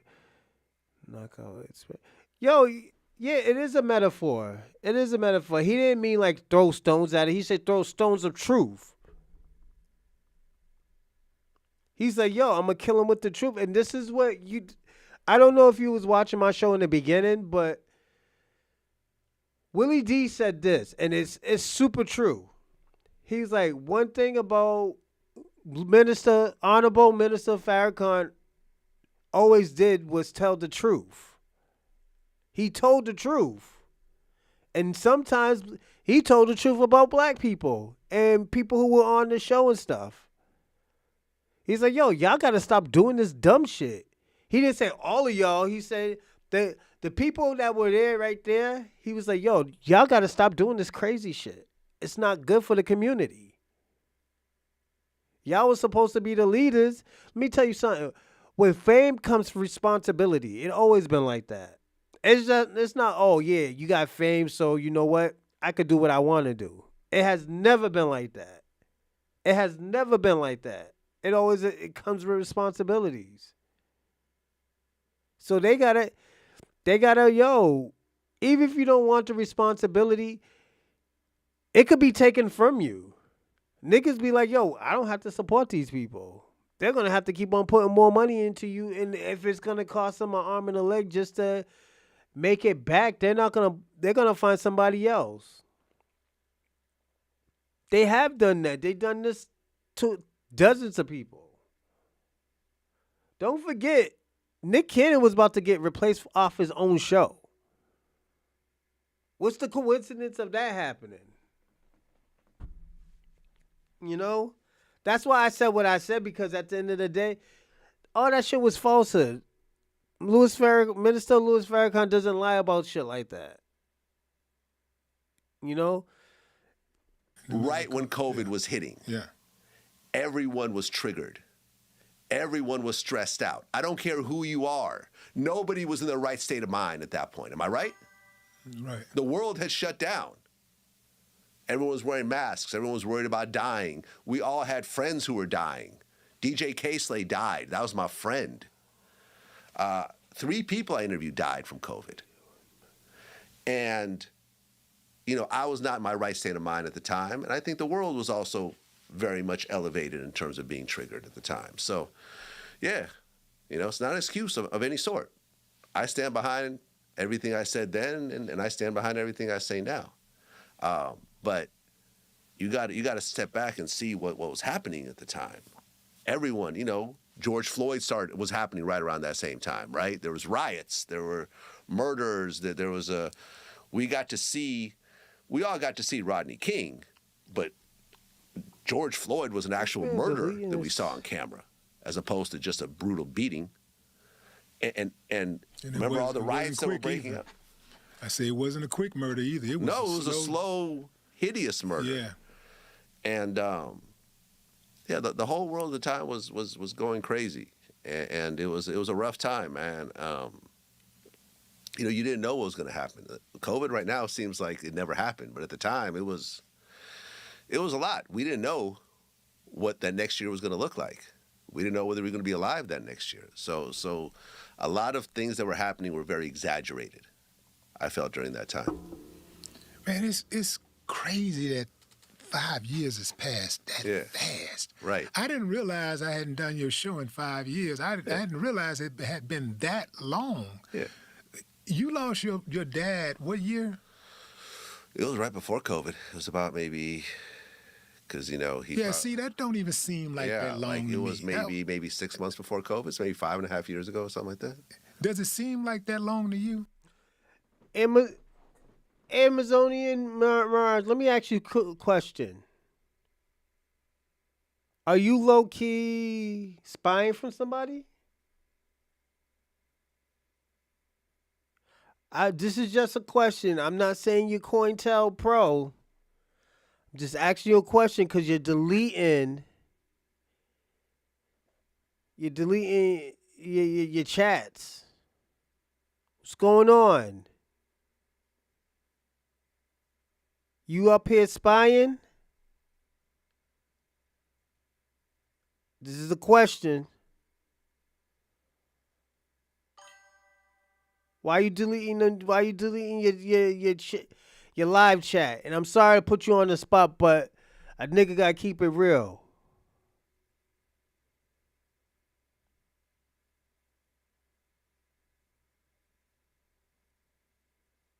Why haven't you just subscribed then? If you're all you, why didn't you subscribe? So everybody knows who's writing. We know your name up here, but when you subscribe, people could basically pick your shit out, see who you are and stuff. If you, let me tell you something. You could be a spy. You could do what all you want to do. You know, it's cool. But I don't know. It seemed like you was caping, man.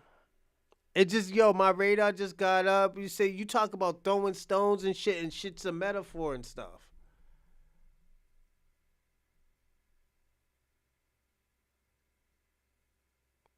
You know, I don't know if you're thinking too much into it and stuff. It is cool if you are. I like the bullshit, but, I'm just saying. I had people spy on me before. I'm notorious at packing out 30 people on live chat, and I'm not saying I'm going to pack you out, but it's just saying, like, yo, this is suspicious, man. And I'm just investigating what's going on.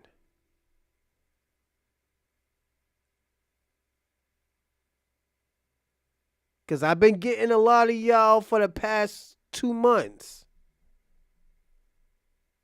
I'm not saying it's you, but I've been getting a lot of people that been spying. I'm always honest with you, so I'm always honest with the people who watch my audience that watches my stuff, because I take it serious.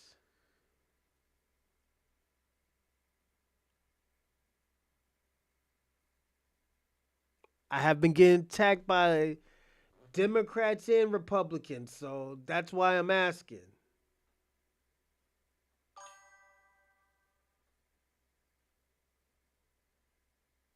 It's not about it being public, it's about the content.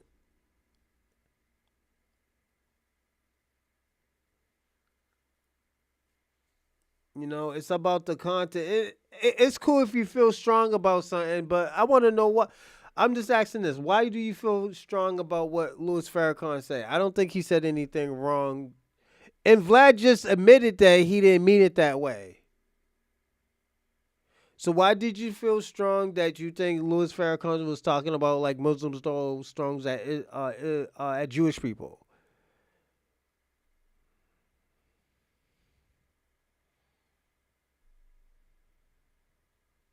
I'm just asking. Vlad just...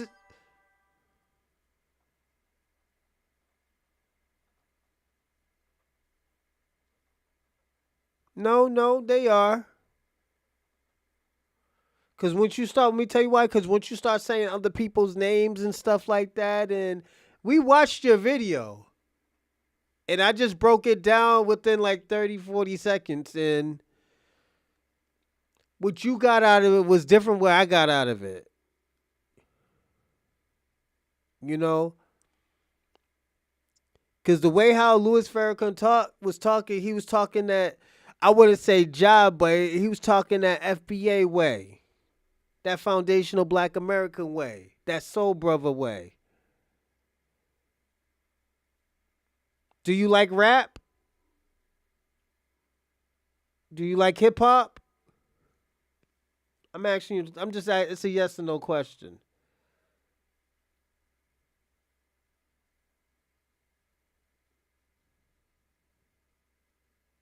I'm just asking the question. You like rap or hip hop?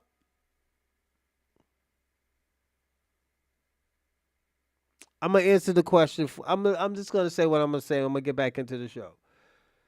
Rap and hip hop has a whole bunch of metaphors and lyrics. When somebody said, "Oh yeah," something about a gun, then add something else into it, doesn't mean that they're gonna shoot you or rob you or anything. It's just a metaphor of a gun sometimes. That's why when you listen to conscious rap, when you listen to people who are metaphorically great, like Common, Ice Cube, those type of people, those are a whole bunch of metaphor monsters. It doesn't mean what they say. So sometimes don't take things personal. Sometimes just take it as what they say. They're not promoting no violence. And this is what y'all do. Let me tell y'all something. I don't know if you're black or white. Black Americans. You demonize us when, yes. Those are metaphorical monsters. When they say something about violence or something, sometimes it's just metaphors.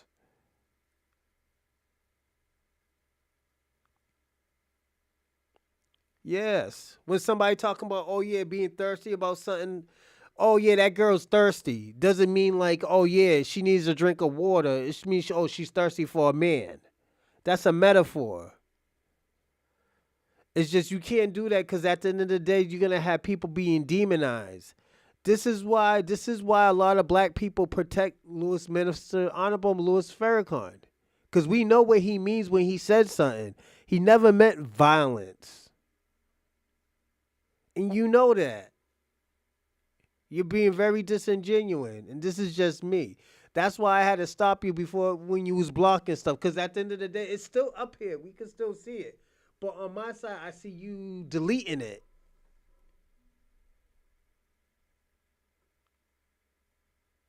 That's why. That's all. But okay, what is your nationality? Where are you from, man?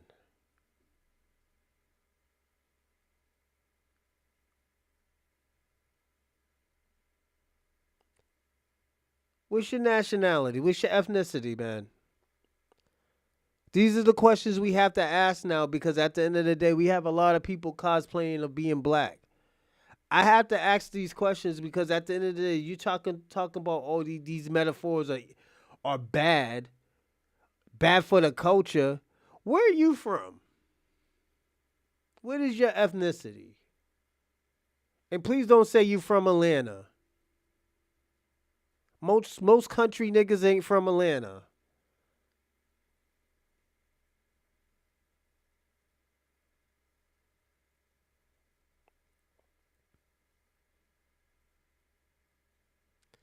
I have to ask these questions, man.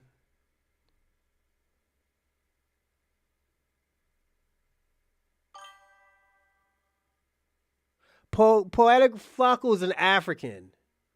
How the fuck he knows about anybody's culture? Look at his culture. His culture don't have cement on their floors. They're still walking with flip flops and shit. So I know you. Let me tell you something. I know you're doing this out of bad faith, and that's cool. But at the end of the day, before you point any finger, look at your country. Look where you are at right now. Answer this question. Why don't you got any of your traditional clothes on going to school or going to work? You wear American clothes. So we don't want to hear this Biggie, Tupac, Big Pun bullshit. Because at the end of the day, what you're saying is horse piss. Poetic Flacco. Are you serious? Has modern day cities that wear American clothes.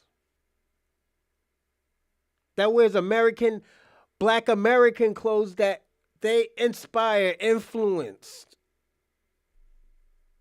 So you talk about culture, where is your culture? Your culture is African culture, and that been mixed and mingled for generation and years. It's just the truth. You can't talk about black culture. You can't talk about violence. Look at African countries. That's violence. They commit genocide to their own people, still to this day. That's violence. Flacco's family had to flee his country because they couldn't cut it over there. And it's not to be disrespectful, it's just the truth. We're going to talk about violence. He probably fled his country because his country is violent. No. Niggas don't wear dashikis. Black people wore dashikis because... Let me tell you something. Dashikis I believe, was created by black people. Y'all didn't influence or inspire dashikis. Black Americans did. Black Americans had to inspire your own tradition. If black people didn't inspire or influence any of your traditional clothes or anything, niggas wouldn't know what that shit is. Niggas would think, oh, that's some tribalistic shit. Let's be personally honest. Without black people, y'all would still be probably in medieval times without black people. Like, come on, let's be personally honest. Are we gonna really do this? We can't talk. No, don't do this. I'm telling you, no. Dashikis, come on, man. I don't even think Africans wear dashikis. I'm gonna be personally honest. The dashikis that black Americans were wearing, no. Are you serious? It's too fashionable for them. In West Africa. Who knew about dashikis? And let me tell you what black people did. We evolved dashikis. Y'all was wearing it long. We was wearing them like hoodies. We were wearing them like champion shirts. Y'all was wearing them like dresses. Are you serious? Yorubas was wearing them like dresses, nigga, like skirts. Do we really want to do this? We the ones that cut them up to the shirts. We was the one that had the hoodie on the head and stuff like that. None of y'all was doing that shit. No. Like I said, y'all don't keep y'all tradition. Y'all don't keep y'all culture. Once you leave that country, y'all are whitewashed. That's why I asked that question about you. Once you start talking about poetic flock, yeah. We gotta watch it. See, this is why I say, yo, I'm not gonna say you're COINTELPRO, but at the end of the day, you're spying on something. We don't want to do the African shit. And now, and this is why, let me tell you something. This is why we have to do delineation. Bad faith shit like this. Bad faith shit like this. Let me tell you something. Black Americans would never come on your shit and do shit like this. We will ask questions. We will try to learn your culture. But when y'all come to this country, y'all talk about how bad we are. How disrespectful we are. How, oh yeah, we're single parents. We come from single parent homes and shit like that. And y'all got orphanages in y'all country. Y'all got orphanages in country. The father leaves and go to America to work for 7-Eleven, my nigga. Like, come on, what are we doing?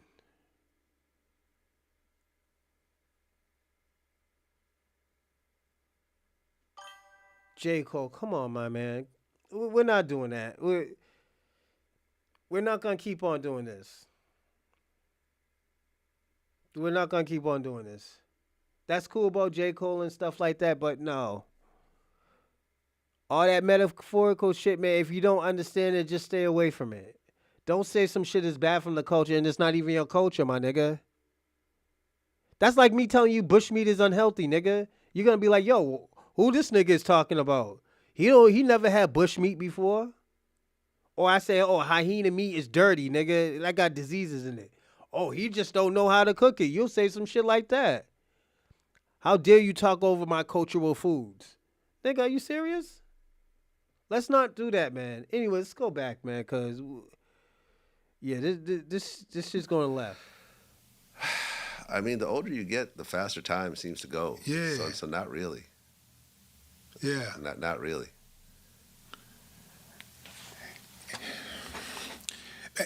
You grew up in Springfield, Massachusetts. Well, I didn't grow up in Springfield. Or was it California? Well, okay, so what happened was around the age of 5, my family moved to America. And the first place they settled in was Springfield, Massachusetts. Okay. Right? And I was there because I remember going to 3rd grade in California. I think I went to 2nd grade in San Francisco. So like kindergarten, 1st grade, right around that time. So maybe there was a couple of years that I lived in Springfield. I remember I lived in the projects early on. And then eventually my family moved into like... And this is the shit I was talking about this. Look it.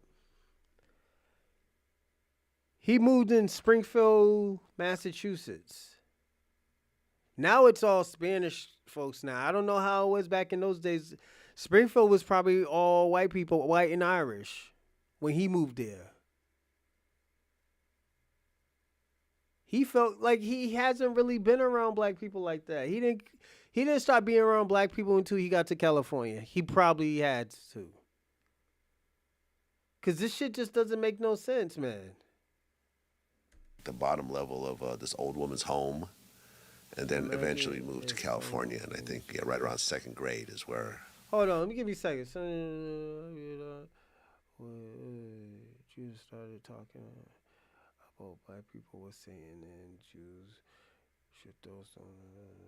What the fuck are you talking about? You still talking about this fucking man? Fuck them stones, man. What the nigga? What's wrong with you and these stones, my nigga? Are you serious? It was a fucking metaphor.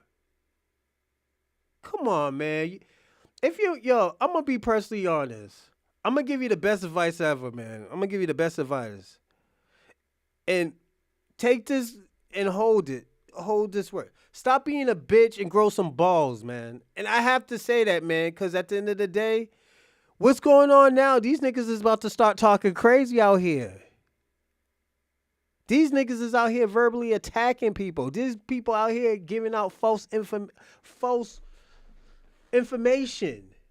We're going through this Carmelo Anthony bullshit. Where a black man can't defend himself. And you talking about motherfucking stones from Mecca, nigga. Nigga, you know how... You gotta be white or something, man. You too sensitive, my nigga. Are you white? Nigga, you said J. Cole, so you gotta be white, my nigga. Or mulatto. I can't say mulatto because that's a horse, nigga. You gotta be some type of half-breed, my nigga. You gotta be some type of half-breed, my nigga. This shit is crazy, nigga. And what you saying, though, let me tell you something. If you really want to know the ugly truth and you want to really know some disrespect, nigga, read the Bible, my nigga. Read the Bible. The Revelations to me is the most scariest chapter in that whole Bible, my nigga. Nigga, I sweat reading the Revelations chapter. I'm going to be personally honest.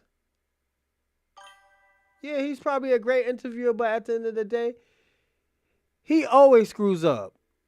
And what screws him up is him being petty, my nigga. You could cape for him all you want, but at the end of the day, he should have been apologized to Minister Farrakhan. It shouldn't have to take him no 5 fucking years. Let me tell you something. I'm going to give you if a black person did some crazy shit, black people have to do damage control right away, my nigga.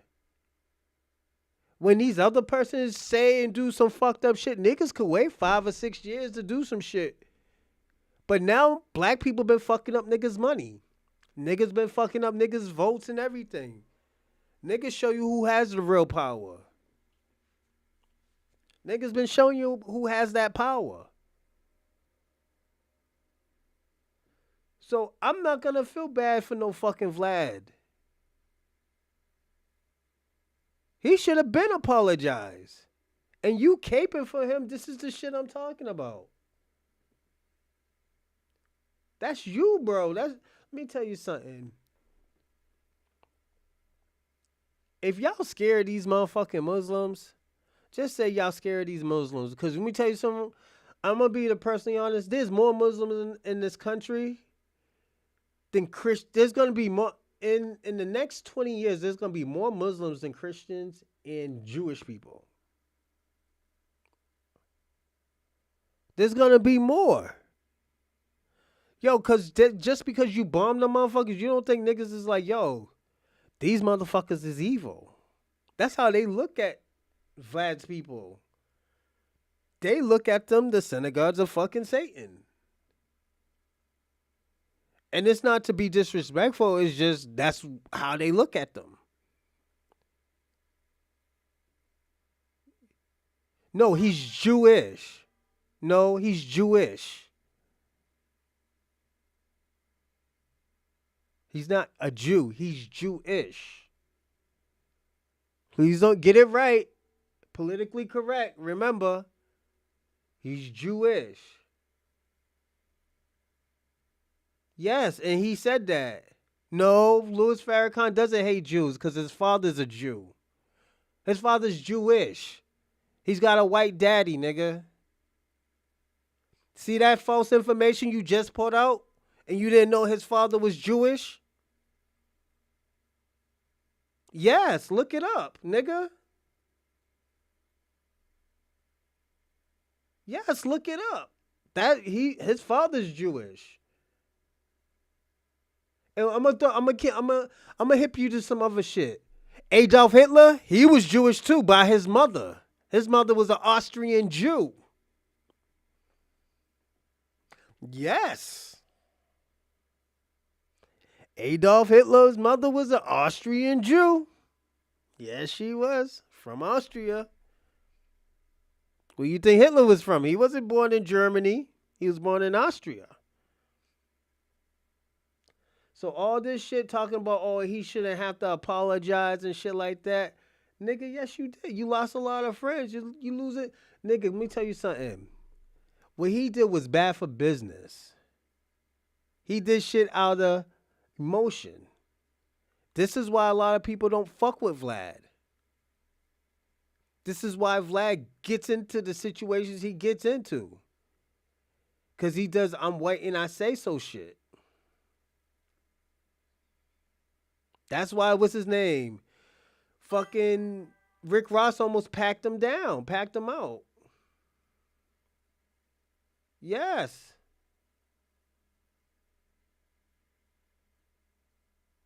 His father, yes, look it up, read it, yes. Yes. It's true. You're just mad about it, it's the truth. You can't get mad at the truth. I You started mad going to because the school in nigga's California, father was a and my Jewish and he family, said that settled shit in San about the Mateo. Jews. Don't get And mad that's at when I me, started nigga. like going to elementary school and then onward to high school and so forth. And what was it like growing up in your house? And what kind of kid was you? Nigga, we don't give a fuck about you.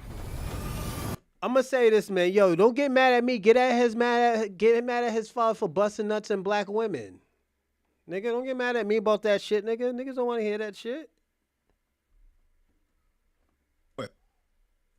I had, like there was a real underlying fear of a nuclear war during that time. You remember those?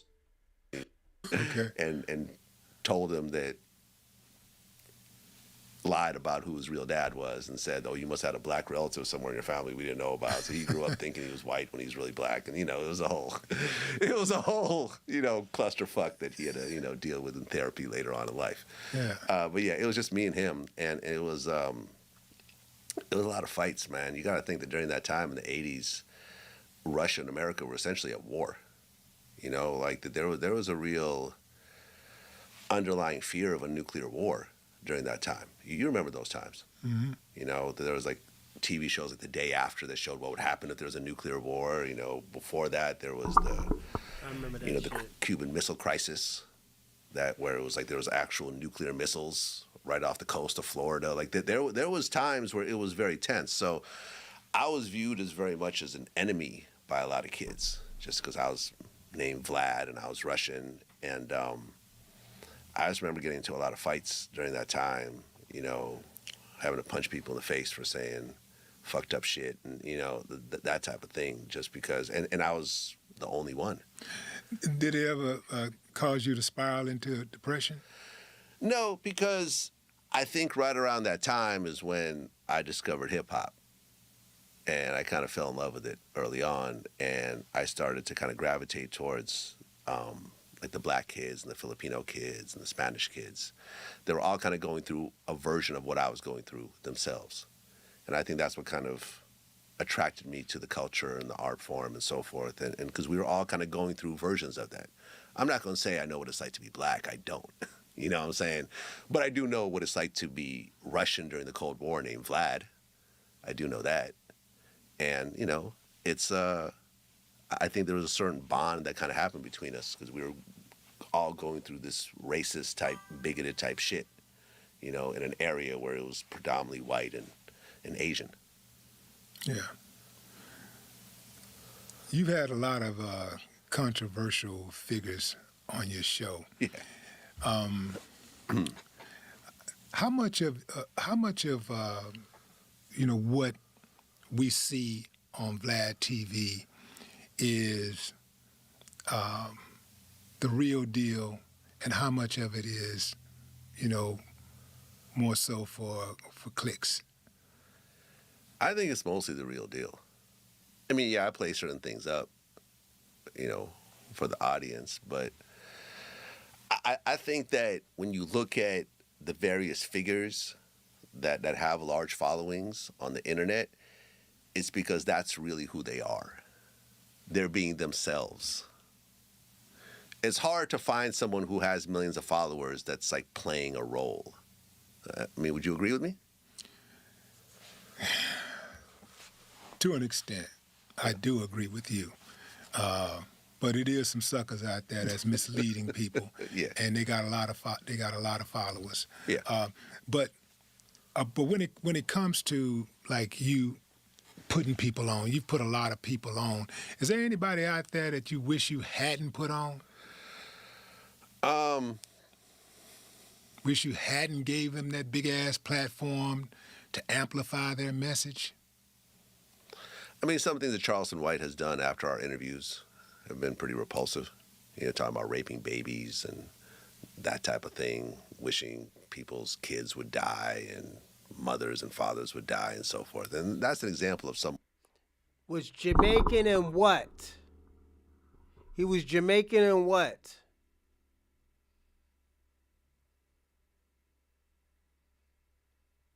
That's a white man. That's not a black man. He's mixed. What is he mixed with? This is the bullshit I'm telling y'all about. These are why I say, yo, we got spies. This nigga's spying on all of us. Vlad's lying. You caping for him. We already know what you about. You started talking about Poetic Flacco. You an agent, bro. This is it, yo. This is the shit I'm talking about.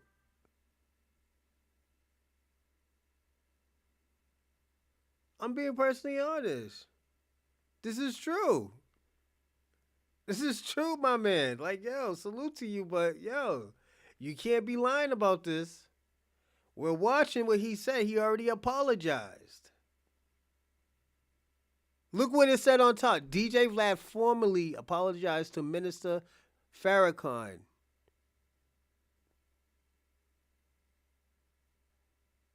What does that mean? He apologized, but it took him 5 years to do it. The fuck? I don't need to lie about this shit, my man. Come on. Like, really? He was Jamaican and what? Jamaican and what? If you don't want to say it, you don't have to say it. I'm not trying to make you. I'm not forcing you to say it, my man. But yo, now it's rumors. Okay, he's out. He's out of here, man. He's talking about rumors now. Let's go. Someone who fucking guy, man, takes free speech to the worst possible place that you could take it to. And I've done 2 interviews with him. And I remember after the first interview. Let me tell you something. How y'all Americans, let me tell you something. In America, they still do this one blood drop rule and shit. I don't believe in that shit. I believe in you are what your father is. I believe in you are what your father is. But in America, your mother's black. If one of your parents has to be black, and this is how niggas do their thing. His mother's black or Caribbean, or at the end of the day, she's a black person. So he's black, but his father's something else. His father is not just Jamaican. We went through this shit with Kamala. Kamala Harris just started saying that she was black. And after she lost, we never heard nothing, no more bullshit like this ever. Like, come on, let's stop doing this. This is why I say, yo, use a spy. Use a spy. You do shit like this. You was still talking about throwing a motherfucking stone, nigga. Like, yo. He was talking about throwing stones at you. No, it was a fucking metaphor, man. Were you smoking crack or something? Bro, come on. That's your job to do the research. His father was Jamaican and what else? That nigga don't look just Jamaican. He is mixed. You can't tell, nigga. Look at his picture, nigga. The fuck? He was in Massachusetts, in Springfield. What was in Springfield?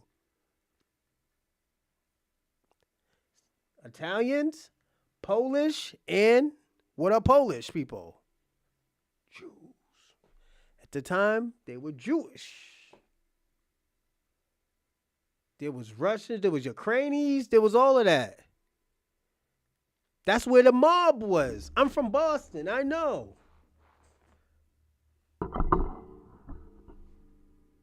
There is a Jewish mob. Some of those Polish people were Jewish. I'm just being personally honest with you. They did have a community out there. Now it's all Latinos out there and Portuguese. I know about my state. It is what it is. There's nothing wrong with it. Let me ask you a question. What's wrong with him being Jewish? What's wrong with Minister Louis Farrakhan having Jewish blood? Having white blood? There's nothing wrong with that. You're the only one that has a problem with that. Because he said what he said, but he's Jewish. He's half Jewish. The fuck? He had said some stuff about Asians that was kind of repulsive, and me and him had a conversation about that, and it seemed like he kind of understood where I was coming from and seemed like he was not going to keep going in that direction, so we did another interview. But then after that interview, he kind of went even harder. After I did it. My mom's nice, dude. She's a nice lady, man. If you saw the interview with him, and I got to see who he really was off camera, I'm like, okay, this is a crazy person. This is someone who's not sane. This is not an act. Everything else was completely made up. All right, we've seen that one. That was black. I guess if I would have really been thinking about it, I would have canceled my subscription to your channel. But I never cancel. I don't cancel subscriptions, man. I just. Thank you. But yeah, I asked that question because I've seen that in the comments a lot. Yeah, all the time. People. I get called a culture vulture 1,000 times a day. Yeah. What's the difference between you and somebody who you think or you consider a real culture vulture? I don't think that's a real term. Because when you look at other prominent people who are called culture vultures, they really have an immense level of contribution. Lyor Cohen, you can't downplay what he's done in hip-hop. In fact, right now, and I interviewed him about this, I asked him the same question. I essentially asked him if he was the most powerful person on earth when it comes to music, because he's the head of YouTube Music Global, not just America. YouTube Music Global, he's the head of. You know, me and him just Culture vulture. That's what a fucking culture vulture is. Are we serious? Are we gonna act like this certain thing? That's like saying, oh, yo, I got an apple right here. But it's not an apple no more. How you know this is an apple? It's red. It tastes like an apple. The fuck, nigga? We can't be doing this game. These Jedi mind tricks and stuff like that. Lyor Cohen is a culture vulture. He been a culture vulture for years. Let me tell you something. He pimped out Black America. The poorest. He pimped out the poorest of the poorest. We didn't see him pimp out his own kind. We seen him bring money back to his own kind from black blood. You know, was it blood, sweat, and tears? Nigga, what's going on? Are we gonna sit here and act like that? That's not true. This dude talk about show. Texted the other day. I mean, I'm you know, I respect what he did.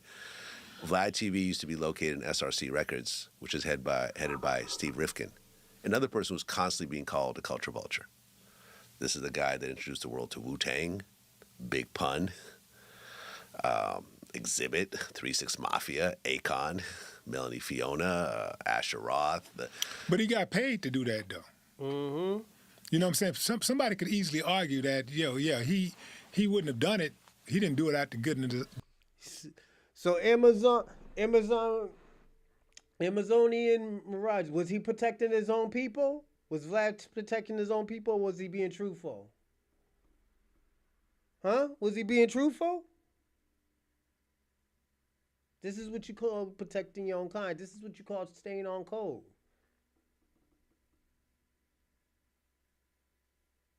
What all three of them motherfuckers got in common? And I ain't even gonna say it.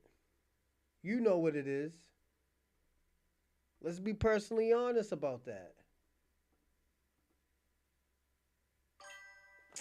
This nigga. Nigga, so what is he Jewish, my nigga? Why are you mad? Yo, let me ask you a question. Why are you mad that Minister Farrakhan got some Jewish blood in him? Why are you mad, my nigga? You know he also played the violin too, right? He was a great violin player. This is what your problem is, and I'm going to tell you what your problem is. You hate that a person who is probably your culture defending black Americans against y'all. You're mad that he is telling the truth about you. You and your peoples probably. You know, and it's you talking about all lives matter and shit like that. Now, when this man tells the truth, you're talking about this guy is anti-Semitic and he's Jewish.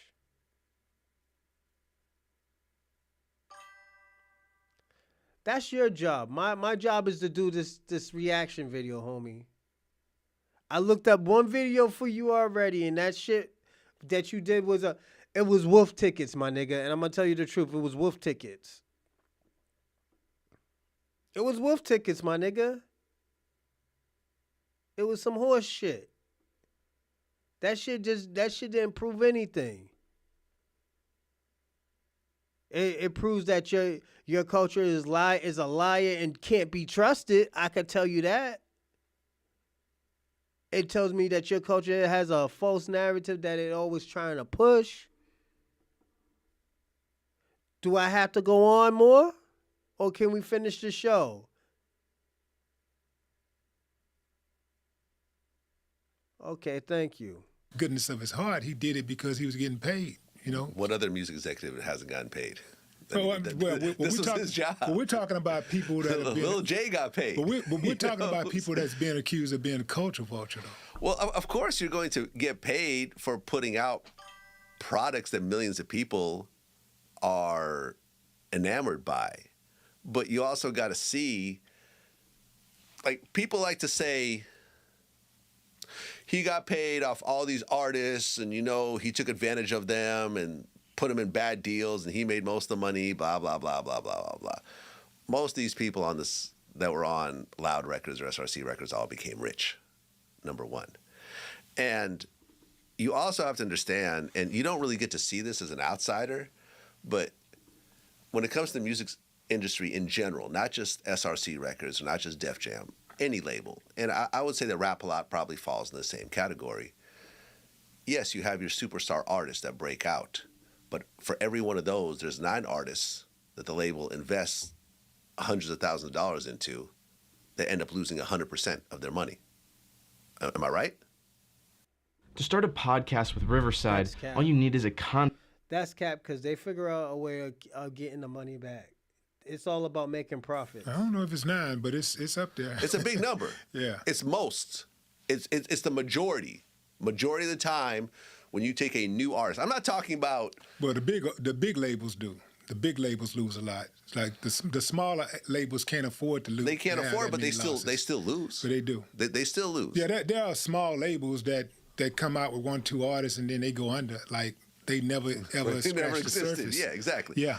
And that's the thing. And you get to see how many artists Steve Rifkin had put money behind, hundreds of thousands of dollars, that went nowhere, that lost the entire amount of money. They never even sold one album. So, yeah, it's great that Wu-Tang blew up, but that wasn't a guarantee. It's great that Big Pun blew up, not a guarantee. There was a number of artists on that label, and I'm not going to say who because I don't want to embarrass these people, but the label put them on promo tour and paid for videos and paid for studio time and features and producers and this, that, and the third, only for them never to sell any albums. You know what? I think that black people who call white people and other people culture vultures, the biggest knock that they have is when you profit from the culture, but that's all you do. You don't do anything outside of that. Like, for example, black folks are in this country are undoubtedly a marginalized group. We catch hell from this government every single day. And the white folks that I do know that are not, that people don't call culture vultures, they're actually out there walking with us. They fight with us. They when there's some bullshit going on, they call it. And those are the ones you never hear black folks calling them culture vultures, even if they are making money. See, because It's not just about money when you call somebody a culture vulture. It's bigger than just money. It's also about, like, walking with us, you know? And I think that's the big difference. Listen, like a Bernie Sanders, for example, right? I don't think too many people call Bernie Sanders a culture vulture. Not too many, but that motherfucker ain't down with reparations, so he can kiss it. Okay, all right. I know Bernie Sanders. I've been under his government. I lived in Vermont, so I lived in Burlington, Vermont. So, nigga, you still talking about my nigga? Got him, my nigga. Just look the shit up, all right, my nigga. That's all you gotta do is look it up, my nigga. My nigga, why don't you want to look it up? Why you telling me to look it up? My nigga, I'm the one who told you about it. You just mad because, the nigga you hate is Jewish, nigga. What the fuck? Got him. Look at that. My nigga. It was only in Mirage. My nigga. You got to cut it out, my nigga. You're funny as fuck. You got me crying over here. We got him. Over here. My nigga. So what if the nigga's Jewish, bro? What the fuck? Why are you mad that the Minister of Farrakhan is half Jewish, nigga? He can even be quarter Jewish, my nigga. He's still Jewish, nigga. What you mean? He come from a Jewish bloodline, my nigga. He got a Jewish bloodline, nigga. The fuck, nigga? Why you so bad? Get out, Let me tell you something. There's easier ways of talking to Minister Farrakhan, my man. And that's what you should do. So, you could tell me your problem, bro. Let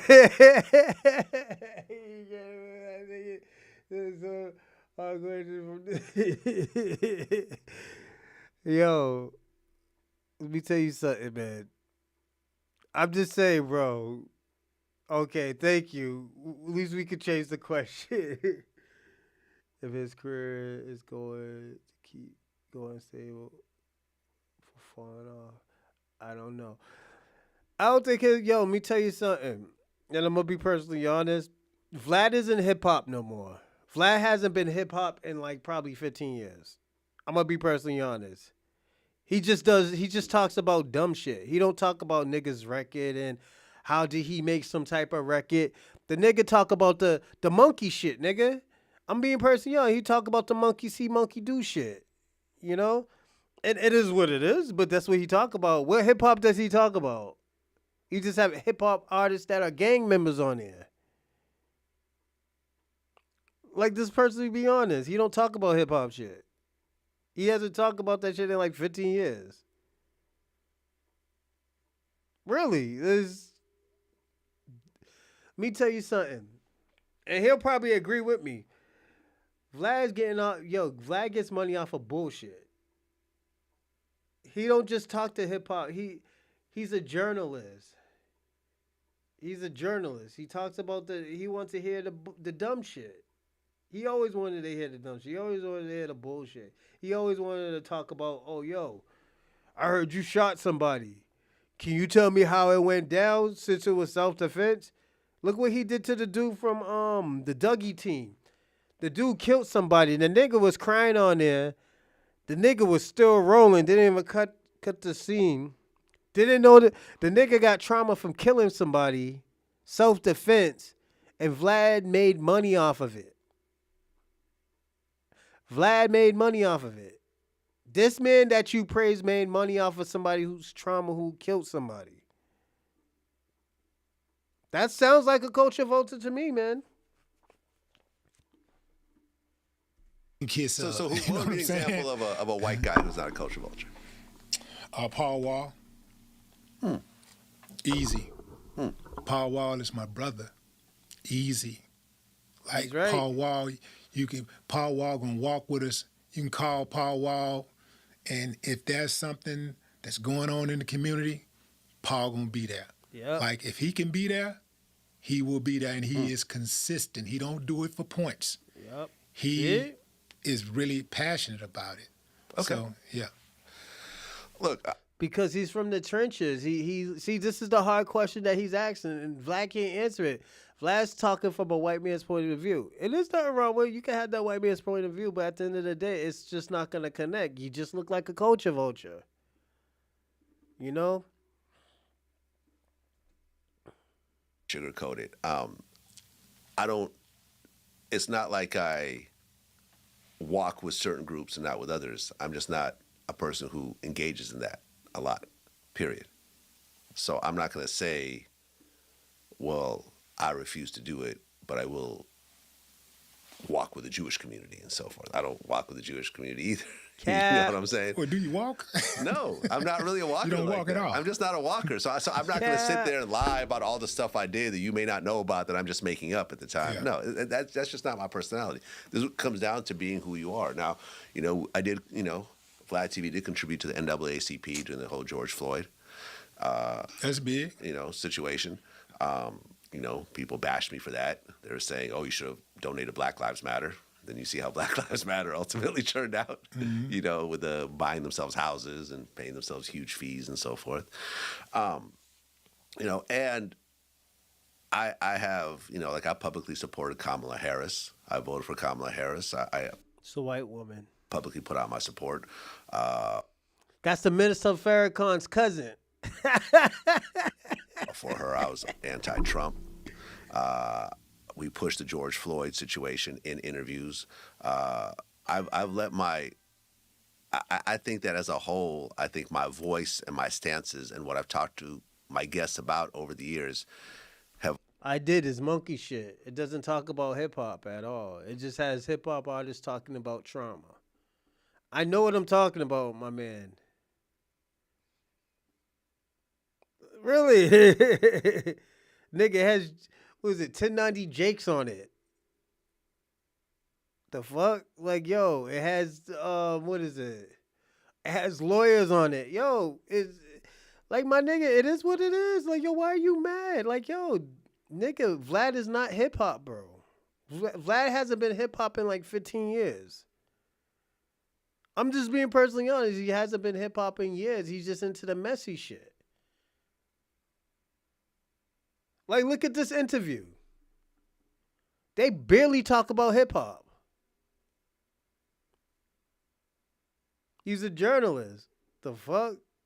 Let me tell you something. I'm going to be personally honest. DJ Academic is more hip-hop than Vlad TV. All jokes aside. Like real talk. Have all consistently been pro-black. And you could go through my whole catalog and you could see that. Now, of course, people are going to pick out certain things and so forth and say, well, that's not true. But when you look at what I do as a whole, I think I've always been pro-black. And I think that the track record speaks for itself. Yeah. Bro, he could follow any type of rule. I didn't say he had to follow a rule. I said, yo, he's just not hip-hop, my nigga. That's all I said. He's not hip-hop, bro. Like, yo... Why you caping? Yo, this is some D1 dick sucking, my nigga. Like, yo, there's no. Why you caping, my man? He's not hip hop, bro. That's not hip hop. He don't have to follow nothing. I'm just saying he hasn't talked about hip hop in like 15 years. He was on some bullshit. He was on that bullshit that sells. Like, yo, nigga, I want to do shit that sells and make money, and it's the dumb shit. He's he's the new unsolved mystery guy, man. What you mean? The fuck? There's nothing wrong with it, bro. What does Vlad think about? Because that's where he makes his money at. This is what he said. He's like, yo, I'm a hip hop platform. Doesn't he say he's a hip hop platform? Doesn't he say he's a hip hop platform? I'm sorry, let me recorrect it. Doesn't he say he runs a hip-hop platform? Right? This is what I'm talking about. He does not run a hip-hop platform. That's all I'm saying. You're making it difficult, my man. What's going on with this administration? With Trump? Yeah. What's going on with the, with people losing their jobs and, the way that Trump came in day one and started firing people at the FAA, and then the planes started going down, people losing their jobs. Look, I'll be honest. I'm not necessarily against a lot of that, simply because government has always been a very inefficient system compared to private industry. Look at the post office. Would you say that's a well-run organization? No, that's one of the worst organizations known to man. Yeah, go to the DMV. Go to and look, and in certain things, like for example, the post office, you can compare it to a private institution like a FedEx or a UPS, and you'll see how much better those organizations run. So I think that, and plus in government, and when you look at as a whole, listen, my mom had a government job, right? I'm not just speaking out my ass. My mom worked for the Navy, right, as a civilian. She was an environmental engineer. I seen a video accuse her of being a KGB spy and so forth. All the silliness. But no, she worked as an environmental engineer for the Navy. And the reason why she took that job is because of the stability. My dad was trying to build his own company. He had a home inspection company. His money would be going up and down depending on how many clients he had that month. She had the stable government job. People take these jobs because they know that they'll get to keep their job. It's hard to fire them. And they can get away with a lot of things that the private industry just won't tolerate. A lot of stuff that people do in the post office, they would have gotten fired if they were at UPS. And the shaking up of the system, I'm not against it. Now, are you going to hurt some people in the process? Are some good people going to lose their jobs and so forth? Absolutely. And are some of the targets unfortunate? I talked to a woman the other day. She works at the Library of Congress, and she has this this huge catalog of interviews with prominent black leaders in all different types of genres. And she was telling me how a lot of the funding in these African-American oriented organizations is being cut and so forth. So I think that's very... I'm going to say some of these African organization was funded by the CIA. I will say that. And that's true. You can look it up. African Society and Culture something. The CIA sponsored that as the even Pan-Africanism. It was sponsored. It was funded by the CIA. So I do believe that because I did the research. So you can look that up definitely. That's CoinPro.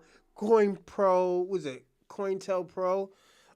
Amazon Mirage. You should know about that because you know about CointelPro.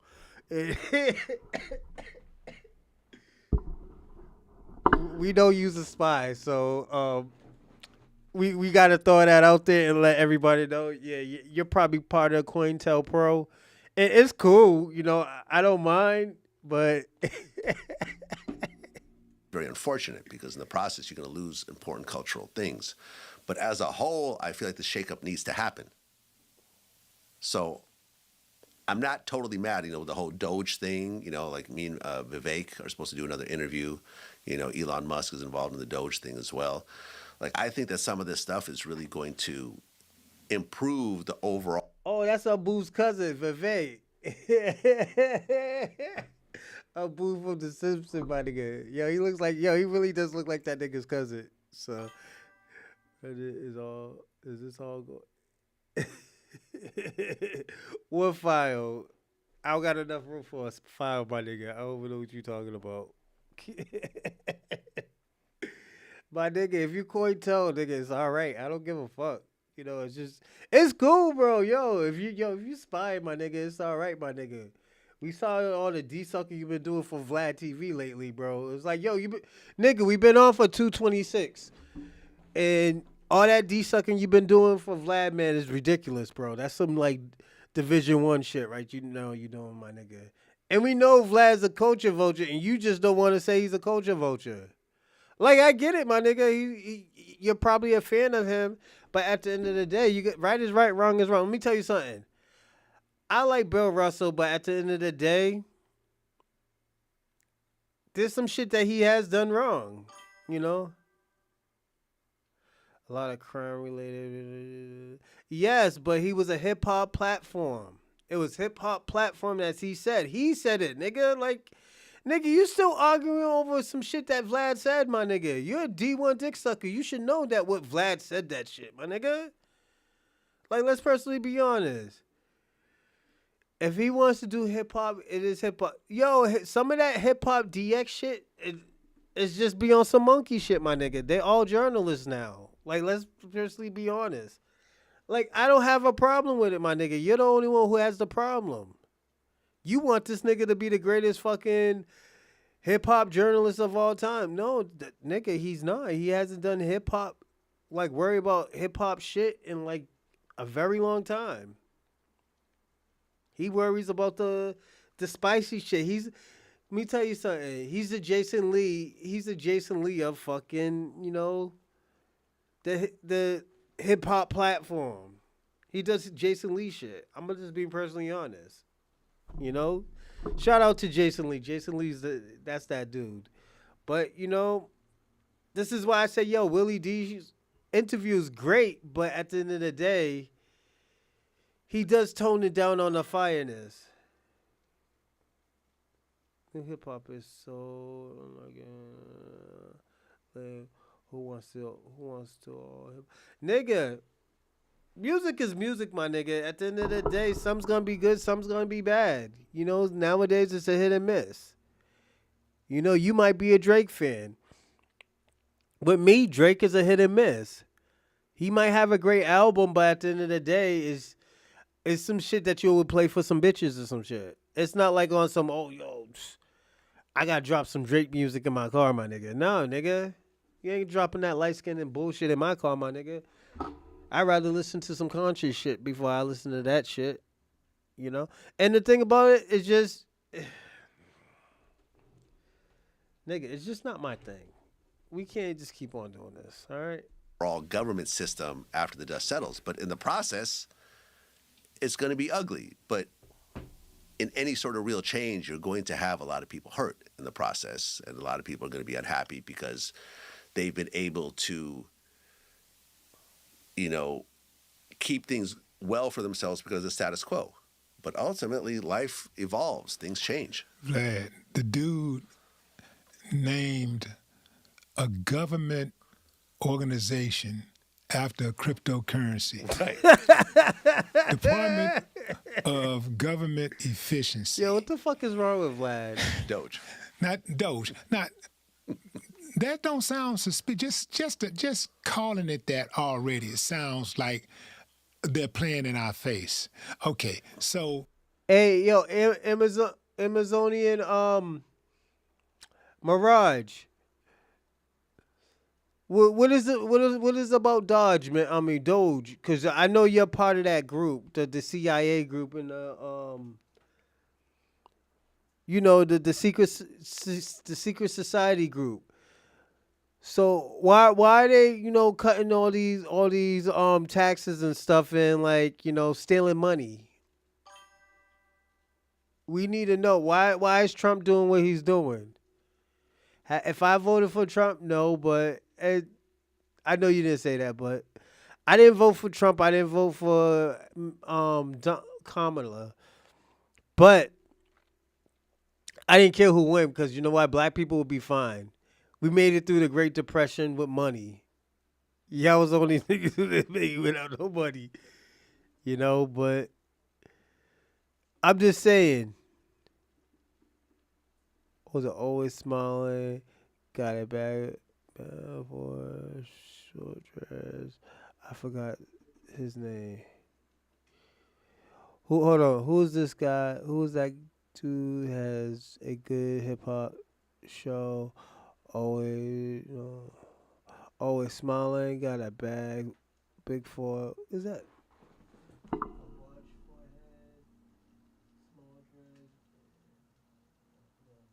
Well, you think of that, homie, all right? And think of what your team is doing in the White House. We need to know because are you South African? You're probably one of them Elon Musk niggas, huh? I just want to know if you one of them Elon Musk niggas, because you've been caping for this nigga right here, man. I know what you meant. I knew it was big. Don't worry. I was just being a dickhead. But yo, you one of them Elon Musk niggas? You one of them Dutch Africans? I just need to know.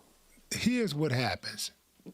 Trump and Elon said that they were going to cut $2 trillion from America's budget. They're going to get us back to where we need to be, right? Cap. In the same breath, Trump has spent over $30 million just in 4 months in office playing golf. How do you save us all this money when the president is spending $30 million playing golf? And how can we take you seriously when you start talking about cutting cost, like trimming the fat, draining the swamp? How can we really take you seriously, bro? And so now, instead of getting the $2 trillion cut, now Elon has admitted that, well, don't look like we're going to. Street cred? Nigga, I don't need to be on no motherfucking street. The fuck? Street? Yo, every black person you know has some type of street cred? Come on, my man. No, we don't do that shit here, all right? We don't do that gangbanging shit, my nigga. Come on. Don't start that. See, y'all white people always think some black people be gangbanging, man. Cut the shit, man, all right? See, this is why everybody think you're a white supremacist, man. I'm telling you, I'm being honest. Niggas think you're a white supremacist. I already put your name out there on X, man, and niggas is watching out. Yeah, them niggas know you in Tariq Nasheed's group now. I already gave them your name and everything. Yeah. Fuck around, you found out, man. Yo. Yeah, you looking like Austin Metcalf right now, my nigga. You fucked around and found out, my nigga. You got the right one today, nigga.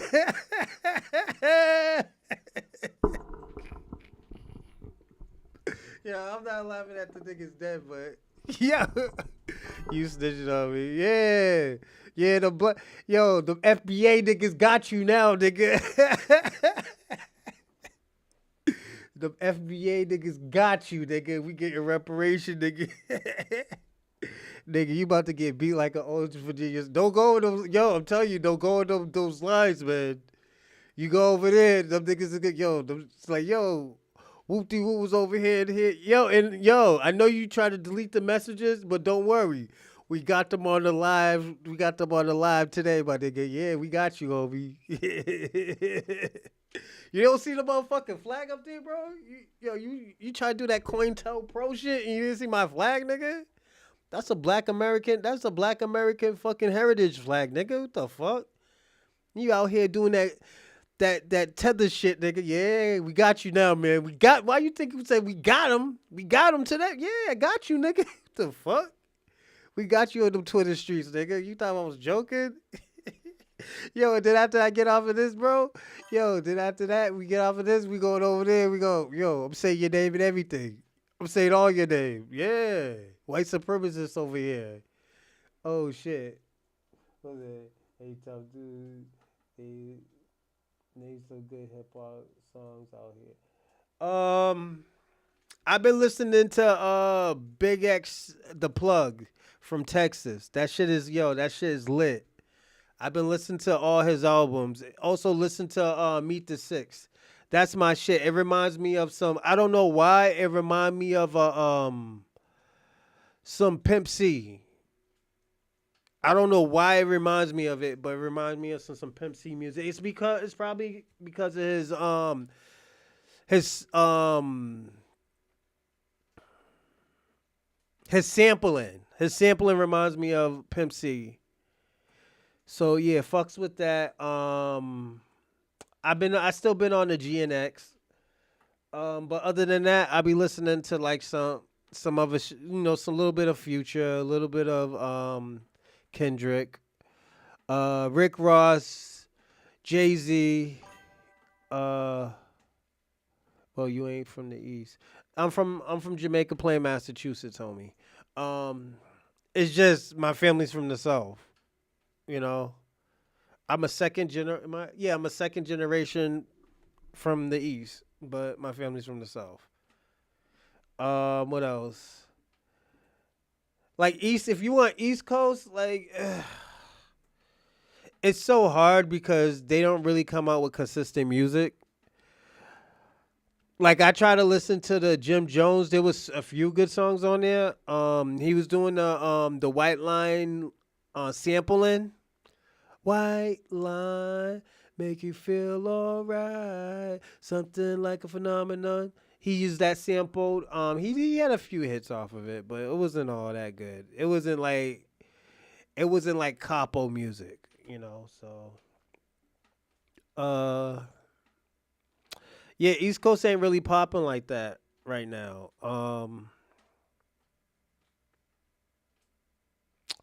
It's really like the South, West Coast. It's the South, somewhat East Coast. Midwest is kind of doing their thing too. It's more of a go-go music. Niggas is doing go-go music now. So if you really want to listen to music, you might as well just listen to what you was listening to last year. But niggas is doing the go-go sampling again. So if you know what go-go music is, it's like Baltimore club. It's like DC Baltimore music. They doing those type of samplings now. The Diamond K's and shit. Yeah. We're gonna be able to meet our goal of 2 trillion, but it seems like it's gonna be more like. I'm gonna land here and stuff like that because I still gotta do another show. So I'm gonna land here. This was a decent, and I'm gonna say this was a decent interview. Question, think hard on this. Suppose Drake never responded to K-Dot, would he have gotten a half? But he was already offered it 3 times. I'm gonna say this. K-Dot was living his best fucking life, just hanging out with his kids and shit. Some people don't need to be. Let me tell you something. Some people just stay in their fucking lane. Drake don't want to stay in his lane. Drake is so petty and self-centered that like something would have set him off. The Don't forget, Drake lost 2 rap battles in a row. He lost against Pusha T, and he just lost against K Dot. That's two people he lost with in a row. You know, and even the Nokia song, I didn't like it. It sounded like some cocaine music, if you ask me. Yeah, it sounded like cocaine music, my nigga. The Booger Sugar. Like, you high, dancing, whole bunch of strippers and hookers and stuff like that. You just dancing, sniffing line. Is it Keisha? Is it Stacy? Cocaine got the Booger Sugar on your nose and shit. It's just, K-Dog, let me tell you something. With Kendrick Lamar, Kendrick Lamar will always sell. Don't forget the last 2 times Drake put out, Kendrick Lamar put out. Remember that joint was the Passion Fruit album? Kendrick Lamar, Drake broke history. Drake broke he made history when he made that album because it was like the longest played album. And it almost went longest. Then after that, K-Dot did some sucker shit and put out an album. And niggas forgot about Drake's music. And he lost the #1 spot. You know? That's the nigga, K-Dot just big brothers the nigga all the time. Like, Drake is a bigger star, yes. It's because he tries harder. K-Dot doesn't really try harder. He just make music for him and his people. You know, that's why he sell. He's loyal to the, yeah. That was a great album. Don't forget. It won awards. So we can't say it was a bad album. It's just it made awards. It was a conscious album. You know, I like the album. I don't think it was his best album, but I love the album. I did like the album. I understood the album, you know, so it's just like Drake, let me tell you, K-Dot always sends shots. K-Dot been sending shots for like almost 15 years, you know, and it's Drake's fault. Let me tell you something. Why haven't you blamed Drake for what was going on? Drake started this whole bullshit. If Drake would have never said that shit at ESPN that he said about Kendrick, this shit would have never started. Them niggas probably would have been doing an album together. It is Drake's fault. You just gotta blame Drake. Like, nigga, why did you even say that shit? Yes, it's Drake's fault, my nigga. No, it wasn't over a girl. It was saying Drake was on ESPN. He was on Sports ESPN's he was promoting the ESPYs. Niggas said, oh, Drake, he's like, yo, you and Kendrick Lamar are just the same. He's like, oh, we're not the same, da-da-da-da-da. You know, just shitting on a nigga. Niggas had it on tape. Drake said, if you put that shit out, I will not host the ESPYs. Niggas did not put it out, but there's one guy that was there that said something. Marcellus Wallace. He said something, and to this day on, that's how all that shit went left. Drake said that shit. And again, yes, K-Dot called Drake a pedophile. Yes, K-Dot did do that, but what did Drake say to piss Kendrick off? No, I'm giving you the scoop about this. No, I'm giving you the scoop about this. What did Drake do to piss him off? Said, your kid is not your kid, it's your boy Dave Free's kid. Gloves is all off when you bring kids and family involved into this shit. He told you, like, keep it right. Talk about he's beating his wife and all this crazy shit. Drake said that shit. Your boy Drizzy, your GOAT, said that shit. Your God said that shit. Then after that, he's like, everything's out there. All gloves is off. Yeah, he did make a stupid move. Yes, he did make a stupid move, so he deserves everything he gets. Why the fuck are we feeling bad for this This waffle color nigga that's not even from America. Like, yo, fuck that shit. That nigga deserved everything he got. You talked about the nigga's family. Now every type of song that you do, nigga, let me tell you, the nigga got a I'm gonna say this. The nigga got a career like what's his name? Chingy does. Remember when niggas thought Chingy was messing around with trannies and shit? Nope. Let's see. Nope. Remember that? Remember when everybody thought Chingy was messing around with trannies, and every song that he made, everybody was like, "Oh, that shit is about trannies." That's the same thing about Drake. Everybody thinks it's about a minor now. Yes, everybody thinks it's about a minor. But let me land here because I got another show to do. But I'm gonna say this. Vlad, this was a great video. This was a great interview with Vlad. But at the end of the day, Vlad, he got pressured a little bit because at the end of the day, and Vlad looks crazy. I'm not gonna lie, Vlad looks crazy because of the answer he gives. He gives white people answers that deals with black people who has trauma. You're saying all of this and you looking at everything in a white. Let me tell you something. When you're on a black platform like Willie D, you don't be like, oh yeah, you give these type of white, Anglo-Saxon answers. You gotta give what's the word? You gotta give equal answers. When I say equal answers, it equals with both sides. It equals with your side and equal with his side. So say like when he said the thing about Minister Farrakhan and he apologized. Nigga, you should have been like, damn, I know I'm kind of late on it, but I should have apologized like 5 years ago. And I apologize for, how my team took it. I mean, he could even said that. He said, I apologize of what the information that my team gave me. I should have never trust those guys because at the end of the day, they were wrong. And you would have had an interview with Louis Farrakhan and probably would be the biggest interview that he would ever do because of the platform that Louis Farrakhan has. But don't forget, Louis Farrakhan is demonetized. But at the end of the day, he would have never got that interview. He's demonetized. He would have to do it on Rumble or like on another platform, so or even on X, so it was a decent interview. I think personally Vlad's not gonna change. I'm gonna be personally honest. Vlad's not gonna change. Vlad's always gonna feel this way about black people. Is it bad? No, I don't think it's bad. It's just that's his point of view on Black America.